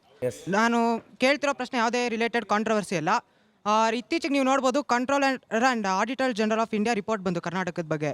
ಸೊ ಅವ್ರು ಏನು ರಿಪೋರ್ಟಲ್ಲಿ ಹೇಳಿದ್ದಾರೆ ಅಂದರೆ, ಕರ್ನಾಟಕದ ಸಾಲ ಹತ್ತತ್ರ 63,000 ಕೋಟಿ ಇನ್ಕ್ರೀಸ್ ಆಗಿದೆ ಈ ವರ್ಷ. ಕಳೆದ ವರ್ಷ 27,000 ಕೋಟಿ ಗ್ಯಾರಂಟಿಗೆ ತೊಗೊಂಡಿದ್ರು. ಈ ಸತಿ 63,000 ಕೋಟಿ, which is 36,000 crore more. And capital ಎಕ್ಸ್ಪೆಂಡಿಚರ್ಗಂತ 5,300 ಕೋಟಿಗೆ ಅಂತ ಇಟ್ಟಿದ್ದು ನೆಕ್ಸ್ಟ್ ಅಡಿಷ್ನಲ್ನ ಗ್ಯಾರಂಟಿ ಸ್ಕೀಮ್ಸ್ ಬಳಸ್ಕೊಂಡಿದ್ದಾರೆ. ಸೊ ದೇಶದಲ್ಲಿ ಏನಂತ ಡೆವಲಪ್ಮೆಂಟ್ ಆಗಬೇಕಂತಿದೆ ಅದೆಲ್ಲ ಈ ಥರ ಗ್ಯಾರಂಟಿ ಸ್ಕೀಮ್ಸ್ ಹೋಗ್ತಾ ಇದೆ. ಅದಲ್ಲದೆ ವರ್ಷಕ್ಕೆ 12% ಎಕ್ಸ್ಪೆಂಡಿಚರ್ ಗ್ರೋತ್ ಆಗ್ತಿದೆ. ನೀವು ಹೇಳ್ದಂಗೆ 55,000 crores ಅಲ್ಲ, ಇಟ್ಸ್ 60,000 crores. ಅದೇನಾಗಿದೆ, ಸಾಲ ಏನಿಲ್ಲ ಅಂತ ಹತ್ತತ್ರ 100% ಇನ್ಕ್ರೀಸ್ ಆಗಿದೆ ಹೋದ ವರ್ಷಕ್ಕೂ ಈ ವರ್ಷಕ್ಕೂ. ಹೇಳಿ ಸರ್. ಈಗ ನೀವು ಬೆಂಗಳೂರಲ್ಲಿ ನಮ್ಮ Shivajinagar bus stop, Chamarajpet bus stop, ಬೆಂಗಳೂರಲ್ಲಿ ನಾನು ಹಳ್ಳಿ ವಿಸಿಟ್ ಹೋದಾಗ ನಿಜವಾದ ಬಡತನ ನಾನು ನೋಡಿದ್ದೀನಿ ಮೇಡಮ್. ನಿಮಗೆ ಗೊತ್ತಿರಲಿ, ಇಂಡಿಯಾದಲ್ಲಿ ಪರ್ ಕ್ಯಾಪಿಟಾ ಇನ್ಕಮಲ್ಲಿ ನಾವೇ ನಂಬರ್ 1. ನಾವು ನಂಬರ್ 1 ಆದರೂ ಒಬ್ಬರ ಆದಾಯ ಎಷ್ಟು ಗೊತ್ತಾ ವರ್ಷಕ್ಕೆ? ಬರೀ 2 ಲಕ್ಷ. 2 ಲಕ್ಷ ಅಂದರೆ ಪರ್ ಕ್ಯಾಪಿಟಾ ಇನ್ಕಮ್, ಅದರಲ್ಲಿ ನಾವು ನಂಬರ್ 1 ಇಂಡಿಯಾಗೆ. ಅಂದರೆ 17,000 ಬರ್ತಿದೆ ಒಬ್ರಿಗೆ, ಅದು ಏನು ಶ್ರೀಮಂತರದೆಲ್ಲ ಸೇರಿಸಿದ್ರೆ.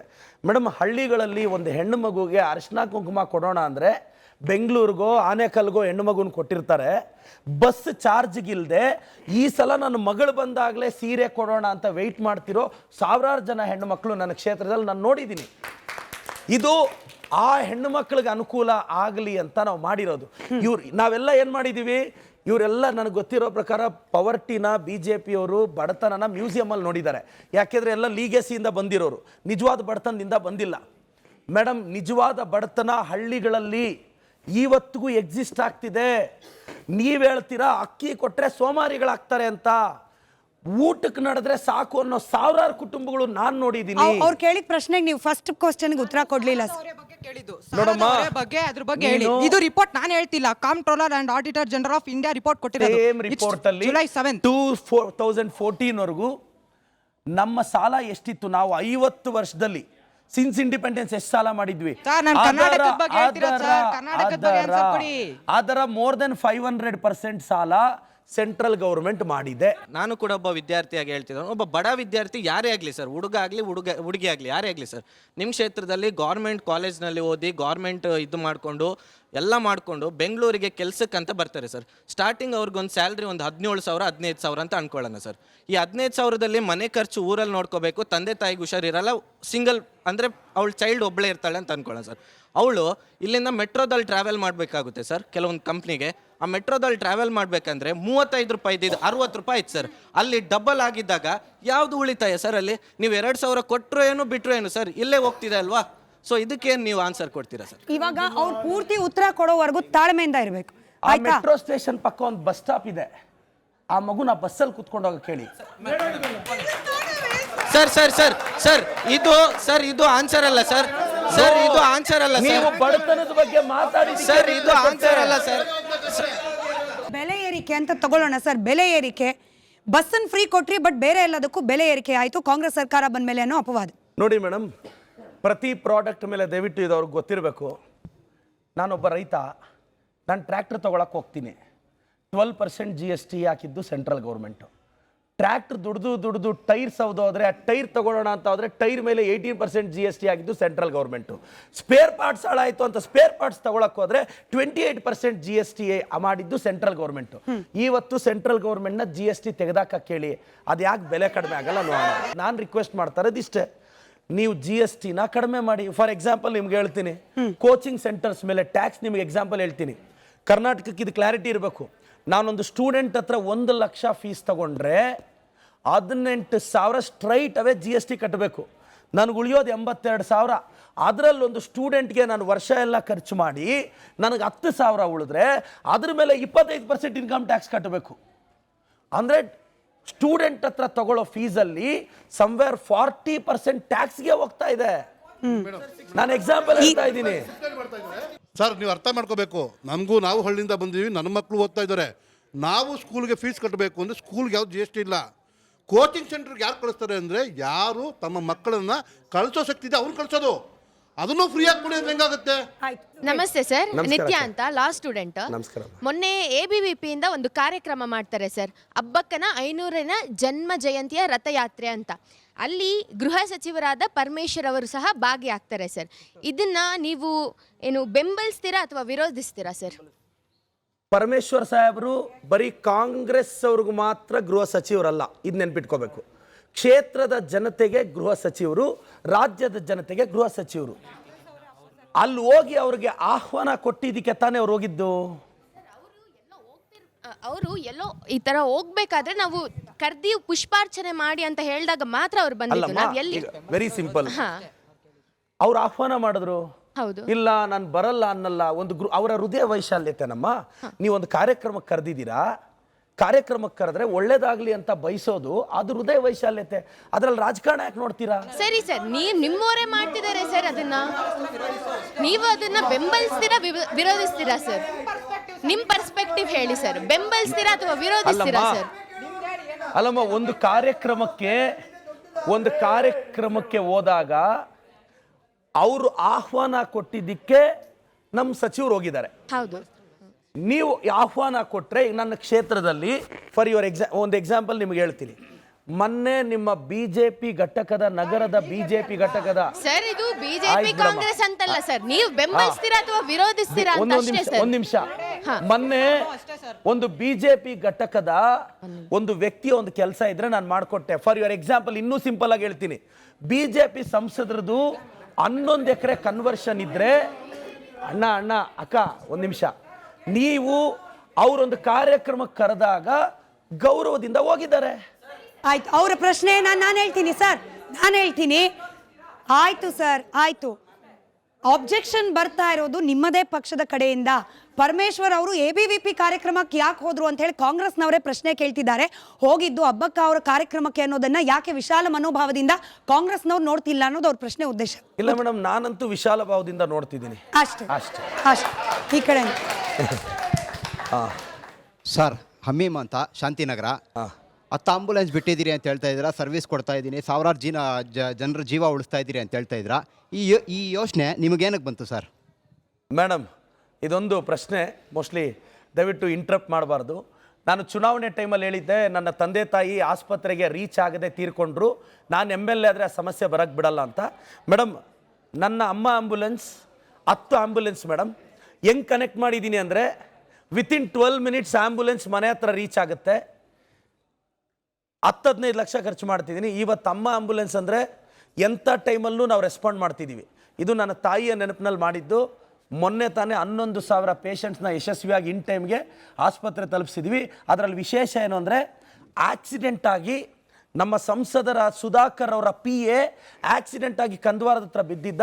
ಆ ಹುಡುಗನ 3 ನಿಮಿಷದಲ್ಲಿ ಲಿಫ್ಟ್ ಮಾಡಿ ಬೆಂಗಳೂರು ಹಾಸ್ಪಿಟ್ಲಿಗೆ ಕರ್ಕೊಂಬಂದು ಸೇವ್ ಮಾಡಿದ್ದೀನಿ. ಇದು ಅಮ್ಮ ಆಂಬುಲೆನ್ಸ್ನ ದೊಡ್ಡತನ. ಸರ್, ನನ್ನ ಹೆಸರು ಅರುಣ್ ಅಂತ, ಶಿವಮೊಗ್ಗದಿಂದ ಬಂದಿರೋದು. ನೀವು ಹೋದ ವರ್ಷ ಶಿವಮೊಗ್ಗ ಬಂದಾಗ ಒಳ್ಳೆ ಮೋಟಿವೇಶನ್ ಕೊಟ್ರಿ ಸರ್. ಒಂದು 1000 ಜನ ಅಂದಾಜಿದ್ರು, ಸಖತ್ತಾಗಿ ಮೋಟಿವೇಶನ್ ಕೊಟ್ರಿ ಸರ್. ತುಂಬ ಸ್ಫೂರ್ತಿ ಆಯಿತು ಸರ್. ಈ ಮೋಟಿವೇಶನ್ ಕೊಡಬೇಕಂದ್ರೆ ಪಾಸಿಟಿವ್ ಮೈಂಡ್ ಸೆಟ್ ಇರಬೇಕು ಸರ್. ನಿಮಗೆ ಪಾಸಿಟಿವ್ ಹೆಂಗೆ ಬರುತ್ತೆ ಸರ್? ಅಷ್ಟೊಂದು ಕಿವಿ ಮುಚ್ಕೊಂಡ್ರೆ ಎಲ್ಲ ಆಗುತ್ತೆ ಬ್ರದರ್. ಈಗ ನಿನ್ನೆಯಿಂದ ನನ್ನ BJP ಸ್ನೇಹಿತರು ಸಾಮಾಜಿಕ ಜಾಲತಾಣದಲ್ಲಿ ನನ್ನ ಮೇಲೆ ಸಿಕ್ಕಾಪಟ್ಟೆ ಪ್ರೀತಿ ತೋರಿಸ್ತಿದ್ದಾರೆ. ಅಷ್ಟು ಪ್ರೀತಿ ತೋರಿಸಿದ ನಂತರನೂ ನನ್ನ ಕಿವಿಯನ್ನು ಮುಚ್ಕೊಂಡು ಆರಾಮಾಗಿದ್ದೀವಲ್ಲ, ಅದಕ್ಕೆ ಪಾಸಿಟಿವ್. ಯಾಕೆ ಗೊತ್ತಾ ಬ್ರದರ್, ಯಂಗ್ಸ್ಟರ್ಸ್ ಹಾಳಾಗ್ತಿರೋದು? Youths are not useless but they are useless. ಚಿಕ್ಕ ಪುಟ್ಟ ಒಪಿನಿಯನ್ಗೂ ಬೇಜಾರಾಗ್ತಾರೆ. ನಾವು ಪೊಲಿಟಿಷಿಯನ್ಸ್ ಯಾರು ಗೊತ್ತಾ, ನಮಗೆ ತುಂಬ ಕ್ಲಾರಿಟಿ ಇದೆ, ನಾವು ಕಿವಿ ಮುಚ್ಕೋಬೇಕು ಅಂತ. ಈ ಕ್ಲಾರಿಟಿ ಇದ್ದವನೇ ಸರ್ವೈವ್ ಆಗ್ತಾನೆ. ನನಗೆ ಗೊತ್ತಿಲ್ವಾ ಯತ್ನಾಳ್ ಅವ್ರನ್ನ ಬೈದರೆ ಅವ್ರು ನನ್ನ ಬೈತಾರೆ ಅಂತ? ನನಗೆ ಗೊತ್ತಿಲ್ವಾ ಪ್ರತಾಪ್ ಸಿಂಹನ್ ಬೈದರೆ ಅವ್ರು ಬೈತಾರೆ ಅಂತ? ನನಗೆ ಗೊತ್ತಿಲ್ವಾ BJP IT ಸೆಲ್ ಅವರು ಒಳ್ಳೆ ಭಾಳ ಗೌರವಪೂರ್ವಕ ಕಾಮೆಂಟ್ಸ್ ಹಾಕ್ತಾರೆ ಅಂತ? ಇದೆಲ್ಲ ಗೊತ್ತು ನನಗೆ. ಆದರೆ ಇದೆಲ್ಲ ಆಗುತ್ತೆ ಅನ್ನೋ ಕ್ಲಾರಿಟಿಯಿಂದನೇ ರಾಜಕಾರಣಕ್ಕೆ ಬಂದಿದ್ದು. ಸರ್ ನಮಸ್ತೆ, ಅಭಿಲಾಷ್ ಅಂತ ಚಿಕ್ಕಬಳ್ಳಾಪುರದಿಂದ. ನೀವು ಶಾಸಕರಾಗಿ ಆಯ್ಕೆಯಾದಾಗಿಂದ ನಮಸ್ತೆ ಚಿಕ್ಕಬಳ್ಳಾಪುರ ಮತ್ತು ನಮ್ಮವರಿಗೆ ನಮ್ಮ ಶಾಸಕರ ಕಾರ್ಯಕ್ರಮ ತುಂಬ ಯಶಸ್ವಿಯಾಗಿ ಮುಂದುವರಿಸ್ಕೊಂಡೋಗಿದ್ದೀರಾ. ನೀವು ಮುಂದಿನ ದಿನಗಳಲ್ಲಿ ಸಚಿವರಾದರೆ ಈ ಕಾರ್ಯಕ್ರಮವನ್ನು ಮುಂದುವರಿಸ್ತೀರಾ ಸರ್? ಆಗ ನಮ್ಮೂರಿಗೆ ನಮ್ಮ ಶಾಸಕ ಅಲ್ಲಲ್ಲ, ಮುಂದಿನ ದಿನಗಳಲ್ಲ ತಮ್ಮ, ಮುಂದಿನ ತಿಂಗಳಲ್ಲಿ. ಒಂದು ನಿಮಿಷ ಯಾಕೆ ಮಾಡಬಾರ್ದು ಸರ್? ವೋಟರ್ ಇದ್ದಾರೆ, ಖುಷಿ ಇದೆ, ಯಾಕೆ ಮಾಡಬಾರ್ದು? ಇವಾಗ ನೀವು ರೂಲ್ಸ್ ಸೆಟ್ ಮಾಡ್ತಿದ್ದೀರಾ. ನಿಮಗೆ ಬೇಕಾದ ಪ್ರಶ್ನೆ ಕೇಳಲಿಕ್ಕೆ ಅವಕಾಶ ಕೊಡ್ಲಿಲ್ವಾ? ಅಂದ್ರೆ ನಾವೇನು ಇಲ್ಲಿ ಡಿಬೇಟಿಗೆ ಕರೆಸ್ಬಿಟ್ಟು ಅವ್ರನ್ನ ಬೈದ್ ಕಳಿಸ್ತೀವಿ ಅಂತ ನಿಮ್ಮ ಇಂಟೆನ್ಷನ್? ಹೊಗಳ್ತಿದ್ದಾರೆ, ಅವ್ರ ಕ್ಷೇತ್ರದವರು, ಅವ್ರ ಖುಷಿ ಹಂಚ್ಕೊಳ್ತಿದ್ದಾರೆ, ನಾವು ವೇದಿಕೆ ಕೊಡ್ತಿದ್ದೀವಿ, ನಿಮ್ಗೆ ಯಾಕೆ ಅಬ್ಜೆಕ್ಷನ್ ಬಂದೆ ಸರ್? ಅವ್ರ ಪ್ರಶ್ನೆಗೆ ಅವ್ರು ಉತ್ತರ ಕೊಟ್ಟಿಲ್ಲ ಸರ್. ಅವ್ರ ಉತ್ತರ ನೀವು ಮುಂದಿನ ದಿನಗಳಲ್ಲಿ ಸಚಿವರಾದರೆ, ಪ್ರಾಯಶಃ ಮುಂದಿನ ತಿಂಗಳಿನಲ್ಲಿ ಸಚಿವನಾದರೆ, ಆವಾಗ ನಮ್ಮೂರಿಗೆ ನಮ್ಮ ಸಚಿವ ಆಗುತ್ತೆ ಸರ್. ಅದು ಮೇಡಮ್, ಅವರು ಟೀಕೆ ಮಾಡಲಿ, ನಮ್ಗೇನು ತೊಂದರೆ ಇಲ್ಲ ಸರ್. ಇವತ್ತು ಗೆಸ್ಟ್ ಅವರು ಸರ್, ನೀವು ಅವ್ರಿಗೆ ಪ್ರವೋಕ್ ಆಗಬೇಡಿ. ನಿಮ್ಮ ಶಾಸಕರಿಗೆ ಭವಿಷ್ಯದ ಸಚಿವರಿಗೆ ಪ್ರಶ್ನೆ ಇದ್ರೆ ಕೇಳಿ. ಒಂದು ನಿಮಿಷ. Thank you madam. 12 ವರ್ಷದ ಇದೇ ಸಂಸದ ಸುಧಾಕರ್ ಅವರು 12 ವರ್ಷ ಅಧಿಕಾರದಲ್ಲಿದ್ದರು, ಮಿನಿಸ್ಟರ್ ಆಗಿದ್ರು, ಸಂಸದರಾದರು. ಆದರೆ 12 ವರ್ಷ 12 ವರ್ಷ ರಾಜಕಾರಣ ಅನುಭವ ಇದ್ದದು. ಅಧಿಕಾರದಲ್ಲಿದ್ದಾಗ ಸ್ವಂತ ಅದೇ ಊರಲ್ಲಿ ದಲಿತರ ಸ್ಮಶಾನ ಇರಲಿಲ್ಲ ಅವ್ರಿಗೆ. 12 ವರ್ಷದಿಂದ ರಾಜಕಾರಣ ಮಾಡ್ತಿದ್ರಲ್ವಾ, ಸ್ಮಶಾನ ಮಾಡ್ಸೋಕ್ಕಾಗಲಿಲ್ಲ ಅವ್ರ ಕೈಯಲ್ಲಿ. ಹಳೆ ಬುದ್ಧಿವಂತನಹಳ್ಳಿ ಅಂತೇಳಿ ಮಂಚನಹಳ್ಳಿ ಕಡೆ ಬರ್ತದೆ ಊರಲ್ಲಿ. ಅಲ್ಲಿ ಏನಾಗುತ್ತೆ ಅಂತಂದರೆ, ಇದು ಸ್ವಾತಂತ್ರ್ಯ ಬರೋಕ್ಕಿಂತ ಮುಂಚೆಯಿಂದ ಇದುವರೆಗೂ ಒಂದು ರಸ್ತೆ ಇಲ್ಲ. ಆ ರಸ್ತೆಯಲ್ಲಿ ಒಂದು ಆಂಬುಲೆನ್ಸ್ ಬರಬೇಕು ಅಂತಂದರೆ ಆಂಬುಲೆನ್ಸ್ ಬರೋಕ್ಕೆ ಜಾಗ ಇಲ್ಲ. ಹೆಣದ ಮೇಲೆ ಹೆಣ ಹಿಂಗೆ ಇಟ್ಕೊಂಡು ಹೊತ್ಕೊಂಡು ಹೋಗ್ತಾರೆ. ಎಷ್ಟು ಕಾರ್ಯಕ್ರಮಗಳು ಮಾಡ್ತಾ ಇದ್ದಾರೆ ಅಂತ ತೋರಿಸ್ಬೇಕಲ್ವ ಮೇಡಮ್ ನಾವು? ಇವಾಗ ತೋರಿಸಿದ್ರಲ್ಲ ಸರ್, ಸಮಾಧಾನ ಆಯ್ತಲ್ಲ? ಆಯ್ತಾ ಸರ್? ಆಯ್ತಲ್ಲ? ಸ್ಮಿತಾ ಮೇಡಮ್ ಅವ್ರಿಗೆ ಅಭಿನಂದನೆ ಸಲ್ಲಿಸ್ತೀನಿ. ನಿಮ್ಮ ಮಾತಲ್ಲಿ ನನ್ನ ಭವಿಷ್ಯದ ಸಚಿವರು ಅಂತ ಒಪ್ಕೊಂಡಿದ್ದಕ್ಕೆ ನಾನು ಒಪ್ಪಿಲ್ಲ ಸರ್, ಆಶಾ ಭಾವನೆಯಿಂದ ಹೇಳಿದ್ದೀನಿ. I am wishing. ಯಾಕೆಂದ್ರೆ ಈಗ ನೀವು ಹೆಣ್ಮಕ್ಳು ಆಶೀರ್ವಾದಿಸಿದ್ರೆ ಆಗುತ್ತೆ ಅಂತ ಬಯಕೆ. Thank you so much madam, thank you so much. ಮತ್ತೆ ನಮ್ಮ ಹುಡುಗರು ಕೇಳಿದ್ರು ಸರ್, ವಿಶೇಷತೆ ಏನು ಅಂದರೆ ಸರ್, ರಾಜಕಾರಣ ಪಕ್ಕಕ್ಕಿಡೋಣ ಸರ್. ಸರ್, ಇವತ್ತು ಹಳ್ಳಿಗಳಲ್ಲಿ ಎಷ್ಟೋ ಜನ ಸ್ವಲ್ಪ ಅಪ್ಪರ್ ಕಮ್ಯುನಿಟಿಯವರು ದಲಿತರನ್ನ ಇವತ್ತು ಮನೆ ಆಚೆ ನಿಲ್ಲಿಸೋ ಉದಾಹರಣೆ ನಮ್ಮ ರಾಜ್ಯದಲ್ಲಿದೆ. ಅಂಥದ್ದು ನಾನೊಬ್ಬ ಶಾಸಕನಾಗಿ ನೋಡಿ, ಸಚಿವ ಅಂತ ಬರ್ತಿದೆ, ಅದು ಬಂದ್ಬಿಡ್ತಾ ಇದೆ. ಥ್ಯಾಂಕ್ಸ್ ಅಣ್ಣ, ನಿಮ್ಮ ಆಶೀರ್ವಾದ ಅಷ್ಟೇ. ಮತ್ತೆ ಡಿಬೇಟಿಗೆ ಸೇರ್ತಾ ಇರ್ಬೋದು ಅವಾಗ. ನಾನು ಶಾಸಕನಾದ ಮೇಲೆ ಅಣ್ಣ ದಲಿತರ ಮನೆಯಲ್ಲಿ ಹೋಗಿ ಕುತ್ಕೊಂಡಿದ್ದೀನಿ, ಅವ್ರ ಮಕ್ಕಳ ಕಷ್ಟ ಕೇಳಿದ್ದೀನಿ ಅಣ್ಣ. ಆಫೀಸರ್ಸ್ನ ಅವರು ಕೂರಿಸಿದ್ದೀನಿ ಏರಿಯಾದಲ್ಲಿ, 200 ಹಳ್ಳಿ ಸುತ್ತಿದ್ದೀನಿ ಅಣ್ಣ. ನನ್ನನ್ನು ನೀವೇನಕ್ಕಾದ್ರೂ ವಿರೋಧಿಸಿ ಪರವಾಗಿಲ್ಲ, ನನ್ನನ್ನು BJP official page, IT page, ನಾನು ಖಂಡಿತವಾಗೂ ರಾಜಕಾರಣದಲ್ಲಿ ವಿಮರ್ಶೆಗೆ ನಾನು ಸಿದ್ಧನಿದ್ದೀನಿ, ಅರ್ಹನೂ ಇದ್ದೀನಿ, ತಪ್ಪಿಲ್ಲ. ಆದರೆ ನಾನು ಮಾಡಿರೋ ಒಳ್ಳೆತನನ ಎಷ್ಟೋ MLAಗಳನ್ನ ಇದು ಇನ್ಸ್ಪಿರೇಷನಾಗಿ ತಗೋಬೇಕಣ್ಣ. ಇದೇ 10 ದಿವಸ ಹಿಂದೆ ಯಾರೋ ಒಬ್ಬರು ವಿಡಿಯೋ ಕಾಲ್ ಮಾಡ್ತಾರೆ ಬೆಳಗ್ಗೆ 6 ಗಂಟೆಯಲ್ಲಿ. ಯಾರಿಗೆ? ನಮ್ಮ ಶಾಸಕರಿಗೆ. ಸರ್ ನೋಡಿ ನಮ್ಮ ರೋಡ್ ಇದು ಈ ಥರ ಆಗಿದೆ. ಅಲ್ಲಿ ಪ್ರೆಸೆಂಟ್ ಅಧ್ಯಕ್ಷರು ಬಂದು BJP ಅಧ್ಯಕ್ಷರು, ನಮ್ಮ ರೋಡ್ ನೋಡಿ ಸರ್ ಈ ಥರ ಇದೆ ಅಂತ ಹೇಳ್ಕೊತಾರೆ. ಅರ್ಧ ಗಂಟೆಯಲ್ಲಿ ನಮ್ಮ ಶಾಸಕರಿಗೆ ಫೋನ್ ಮಾಡಿ ಅಲ್ಲಿ ಕಳಿಸ್ತಾರೆ. ಖಾಲಿ 3 ದಿವಸಕ್ಕೆ ರೋಡ್ ಹಾಕ್ಸ್ಕೊಟ್ಟಿದ್ದಾರೆ ನಮ್ಮ ಶಾಸಕರು. ಚಪ್ಪಾಳೆ 3 ದಿವಸಕ್ಕೆ. ಚಪ್ಪಾಳೆ ಅದು ಮೇಡಮ್ ಚಪ್ಪಾಳೆ ಬೇರೆ ಯಾರು? ಇದು ಎಕ್ಸ್ಪ್ಲನೇಷನ್ ಅಣ್ಣ ಚಿಕ್ಕಬಳ್ಳಾಪುರದಲ್ಲಿ 4ನೇ ವಾರ್ಡ್ ಅಣ್ಣ. ಇವತ್ತಿನ ನಗರಸಭೆ ಅಧ್ಯಕ್ಷರು BJP ಅವರಣ್ಣ. 4ನೇ ವಾರ್ಡಲ್ಲಿ 3 ವಾರ್ಡಲ್ಲಿ ರೋಡ್ 3 ದಾರಿಗೆ ರಸ್ತೆ ಇರಲಿಲ್ಲ ಅಣ್ಣ. ನನಗೊಂದಿನ ಬೆಳಗ್ಗೆ ಅಫಿಷಿಯಲ್ಸ್ ಒಂದು ಮೆಸೇಜ್ ಹಾಕಿದ್ರು, ಸರ್ ನಾವು 4ನೇ ವಾರ್ಡ್ನ ಜನತೆ ಅಂತ. ನಾನು ಕಾಲ್ ಬ್ಯಾಕ್ ಮಾಡಿದೆ, ಏನಾಗಬೇಕು ಅಂದರೆ ಸರ್ ರಸ್ತೆಯಲ್ಲಿ ಇವತ್ತು ಬೆಳಗ್ಗೆ ಒಬ್ಬರು ಬಿದ್ದೋಗಿದ್ದಾರೆ, ವಿಡಿಯೋ ಕಾಲ್ ಮಾಡಿ ಸರ್ ಅಂತ. ರಸ್ತೆ ತೋರಿಸಿದ್ರು, ಎಷ್ಟು ಖರ್ಚು ಬರ್ಬೋದು ಅಂತ ಇಂಜಿನಿಯರಿಂಗ್ ಲೈನ್ಗೆ ತೊಗೊಂಡು 15 ಲಕ್ಷ ಆಗುತ್ತೆ ಅಂದರು. ನಾನು MLA ಲ್ಯಾಡಲ್ಲಿ ಕೊಡ್ತೀನಿ ಅಂತ ಕಾಂಟ್ರಾಕ್ಟ್ರಿಗೆ ಹೇಳಿ ಮೇಡಮ್ 3 ಡೇಸಲ್ಲಿ ಕಂಪ್ಲೀಟ್ ಮಾಡಿ, ಅಲ್ಲಿರೋದೆಲ್ಲ ಅಫಿಷಿಯಲ್ಸೇ, ಅದು BJP ಹಿಡಿತದಲ್ಲಿರೋ ವಾರ್ಡು. ಆದರೂ ಜನ ನನ್ನ ಗಮನಕ್ಕೆ ತಂದ್ರೆ ನೋಟಿಸು ಅಂತ ಆ ಕೆಲಸ ಮುಗಿಸಿ ಮೊನ್ನೆ ಹೋಗಿ ಇನಾಗಿರೇಟು ಮಾಡಿದೆ ಮೇಡಮ್. ರೈಟ್ ಸರ್, ನಾನು ಪಕ್ಷಾತೀತವಾಗಿ ಒಂದು ಪ್ರಶ್ನೆ ಸರ್. ಇವತ್ತು ನಮಗೆ ಸ್ವಾತಂತ್ರ್ಯ ಪೂರ್ವದಿಂದ ಸ್ವಾತಂತ್ರ್ಯ ಹೋರಾಟದಲ್ಲೂ ಸಹ ಯುವಕರ ಪಾತ್ರ ಹೆಚ್ಚಾಗಿತ್ತು. ಇವತ್ತು ಪ್ರೆಸೆಂಟು ಸಹ ನಮ್ಮ ಭವಿಷ್ಯ ಇವತ್ತಿನ ಭಾರತೀಯ ಯುವಕರು ಅಂತ ತಗೊಂಡಾಗ ನೀವು ಯುವಕರಿಗೆ ಯಾವ ಒಂದು ಕಿವಿ ಮಾತನ್ನ ಹೇಳ್ತೀರಾ? Youths are not useless but they are used less. ನಾನು ಕರ್ನಾಟಕದ ಎಲ್ಲ ಯಂಗ್ಸ್ಟರ್ಸ್ಗೂ ಹೇಳೋದಿಷ್ಟೇ, ಏಯ್ ನೀನು MLA ಆಗಂಗಿದ್ರೆ ಬಾ ಅಖಾಡಕ್ಕೆ, ನೀನು ಮಿನಿಸ್ಟರ್ ಆಗಂಗಿದ್ರೆ ಬಾ ಅಖಾಡಕ್ಕೆ. BJP ಅವ್ರು ಟೆಂಪ್ಟ್ ಮಾಡಿ ನಿನ್ನ ಸಿಟಿ ಸಿವಿಲ್ ಕೋರ್ಟಲ್ಲಿ ನಿಲ್ಲಿಸ್ತಾರೆ, ಅವ್ರಿಗೋಸ್ಕರ ಜೈಕಾರ ಹಾಕಿ ನಿನ್ನ ಹೆಂಡತಿ ಮಕ್ಕಳನ್ನ ಬೀದಿಗೆ ನಿಲ್ಲಿಸಬೇಡ. ರಿಸ್ಕ್ ಮಾಡಿದ್ರೆ ಮಗನೇ ನೀನು MLA ಆಗಬೇಕು. ಕಾಂಗ್ರೆಸ್ನಲ್ಲಿ ಎಲ್ಲ ಕಾರ್ಯಕರ್ತರು ಸಚಿವರಾಗ್ಬಿಟ್ರ ಸರ್? ಕಾಂಗ್ರೆಸ್ನ ಎಲ್ಲ ಕಾರ್ಯಕರ್ತರು ಸಚಿವರಾಗ್ಬಿಟ್ರ? ಎನಿವೆ ಕೌಶಿಕ್ ಅಂತ ಹೇಳಿ ಕನಕಪುರದಿಂದ ಬಂದಿದ್ದೀನಿ ಸರ್. ನಿಮ್ಗೆ ಇಷ್ಟೊಂದು ಗಡ್ಸು ಮತ್ತು ಪವರು, ಇಷ್ಟೊಂದು ಎಷ್ಟೇ ಜನ ಬಂದರೂ ಎದುರಿಸುವಂಥ ಮಾತು, ಇಷ್ಟೊಂದು ಸೀಕ್ರೆಟ್ ಏನು ಸರ್? ಅವ್ರಿಗೆಲ್ಲ ಧೈರ್ಯ ಸ್ಕೂಲಲ್ಲಿ ಹೇಳ್ಕೊಟ್ಟಿದ್ದಾರೆ. ನಮ್ಮಪ್ಪ ನನಗೆ ಜೀನ್ಸಲ್ಲೇ ಕೊಟ್ಟಿದ್ದಾರೆ ಬ್ರದರ್. ನಾನು ಅರಸೀಕೆರೆಯಿಂದ ಬಂದಿದ್ದೀನಿ. ನನ್ನ ಹೆಸರು ಕಿರಣ್ ಕುಮಾರ್ ಅಂತ. ಅರಸೀಕೆರೆಯಿಂದ ಸರ್. ಬಾನು ಮುಸ್ತಾಕ್ ಅವರು ಅಲ್ಲೇ ಓದಿದ್ದು ಅರಸೀಕೆರೆಯಲ್ಲಿ. ಹೌದು ಸರ್, ನಾನು ಹಾಸನ ಡಿಸ್ಟಿಕ್ ಅವರು ಸರ್. ನೀವು ತುಂಬ ಯೋಜನೆಗಳನ್ನು ತಂದಿದ್ದೀರಾ. ಅದ್ರಾಗೊಂದು ಸ್ಟೇಟ್ ಲೆವೆಲ್ಲು ತುಂಬ ಅಭಿವೃದ್ಧಿ ಆಗಿರೋದು ಅಂಬಾ ಆಂಬುಲೆನ್ಸ್ ಬಗ್ಗೆ 2023 ಸೆಪ್ಟೆಂಬರ್ 12 ನಿಮ್ಮ ತಾಯಿ ಹುಟ್ಟಿದ ಹಬ್ಬದ ದಿವಸ ಜಾರಿ ಮಾಡ್ತೀರಾ. ಅದನ್ನು ನಮ್ಮ ತಾಲೂಕಿಗೆ ಯಾಕೆ ನೀವು ಎಸ್ಟಾಬ್ಲಿಷ್ ಮಾಡಬಾರ್ದು ಅಂತ ಕೇಳ್ತೀನಿ ಸರ್. ಬ್ರದರ್, ನನ್ನ ತಾಲೂಕಿಗೆ ಮಾಡಿರೋದಕ್ಕೆ ನನಗೆ 15 ಲಕ್ಷದವರೆಗೂ ಆ್ಯಾವ್ರೇಜ್ ಬರ್ತಿದೆ, ವೇರಿ ಆಗುತ್ತೆ ಪೇಷಂಟ್ಸ್ ಮೇಲೆ. ಅವ್ರಿಗೆ ಅರಸೀಕೆರೆಗೂ ಎಕ್ಸ್ಪ್ಯಾಂಡ್ ಮಾಡಿ ಅಂತ ಕೇಳ್ತಿದ್ದಾರೆ. ಕರ್ನಾಟಕದ ಎಲ್ಲ ತಾಲೂಕಿಗೂ ಎಕ್ಸ್ಪ್ಯಾಂಡ್ ಮಾಡಬೇಕು ಅಂದರೆ ದೊಡ್ಡ ಚೇರ್ ಬೇಕು. ರಾಜ್ಯದ ಜನತೆ ಆ ದೊಡ್ಡ ಚೇರಲ್ಲಿ ಕೂರಿಸಿದ್ರೆ ಎಕ್ಸ್ಪ್ಯಾಂಡ್ ಮಾಡ್ತೀನಿ ತಮ್ಮ. ನೆಕ್ಸ್ಟು ಅಲ್ಲಿ ಏನೋ ರಕ್ಷಾರಾಮಯ್ಯ ಅವರು ಬರ್ತಾ ಇದ್ದಾರೆ ಅಂತೆ ನಿಮಗೆ ಕಾಂಪ್ರೇಟ್ರು ಆ್ಯಸ್ ಎ ಕಾಂಗ್ರೆಸ್ ಅಂತ. ನಿಮ್ಮಲ್ಲೇ ಇದು ನಡೀತಾ ಇದೆ. ಈ ಕಾಂಗ್ರೆಸ್ಸಲ್ಲಿ ಒಂದು ಇದಿದೆ, ಫ್ಯಾಮಿಲಿ ಪೊಲಿಟಿಕ್ಸು. ಅದನ್ನು ಹಿಂದೆ ಯಾವ ಥರ ಹೊರಗಡೆ ಇದು ಬಂದು ಇದೆಲ್ಲ ಮಾಡ್ತೀರಾ? ನೀವು ಹೇಳಿದ್ರಲ್ಲ ಯೂತ್ಸ್ ಬರಬೇಕು ಮತ್ತು ಎಲ್ಲ ತಾಕತ್ತಿದ್ರೆ ಬನ್ನಿರಿ ನೀವು ಇದು ಅಂತ ಎಲ್ಲ ಹೇಳಿದ್ರಲ್ಲ.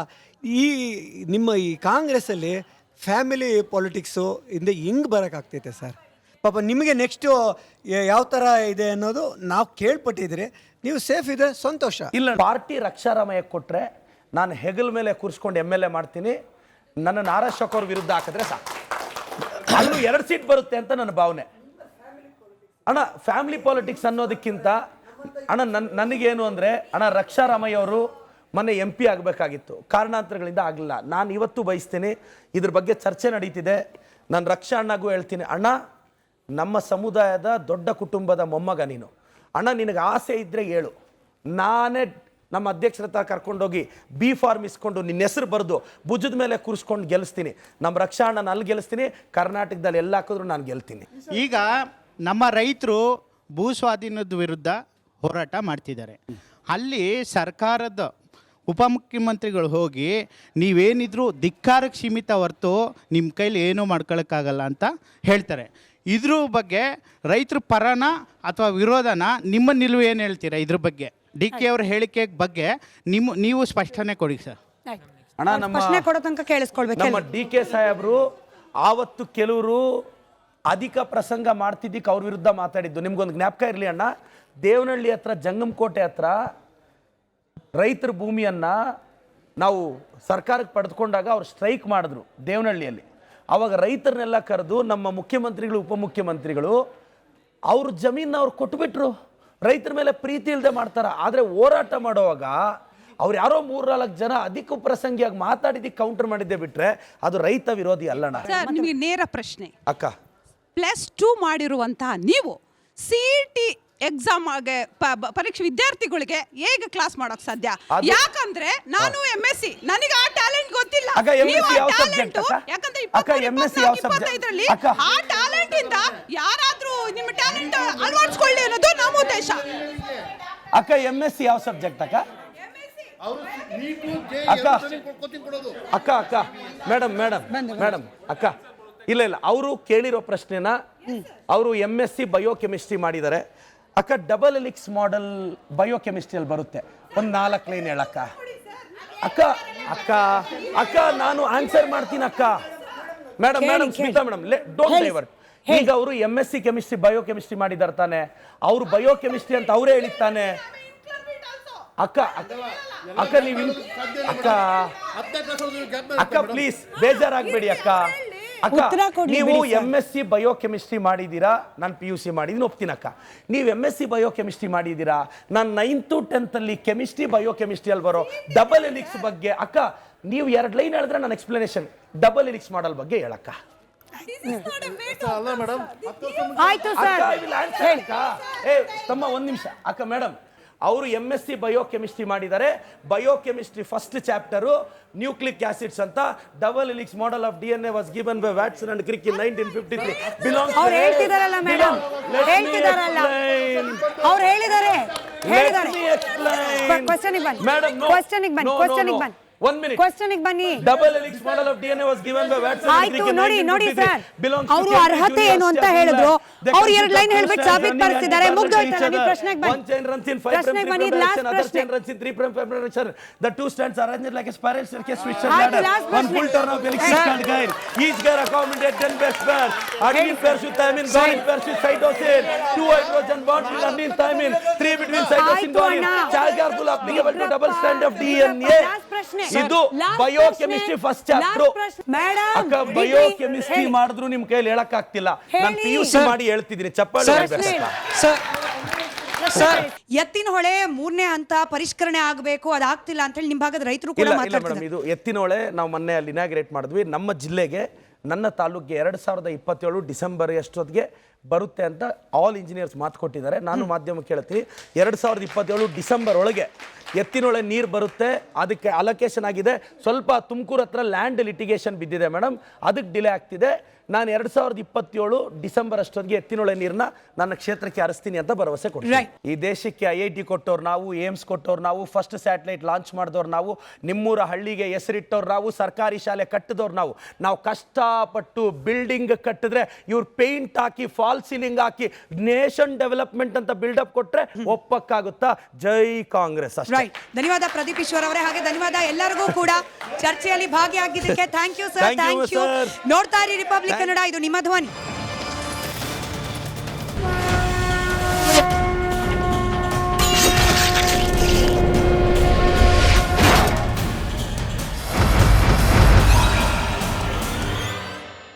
ಚಹಾದ ಅಸಲಿ ಟೇಸ್ಟ್ MDHT+ ನಿಂದಲೇ ಬರುತ್ತೆ.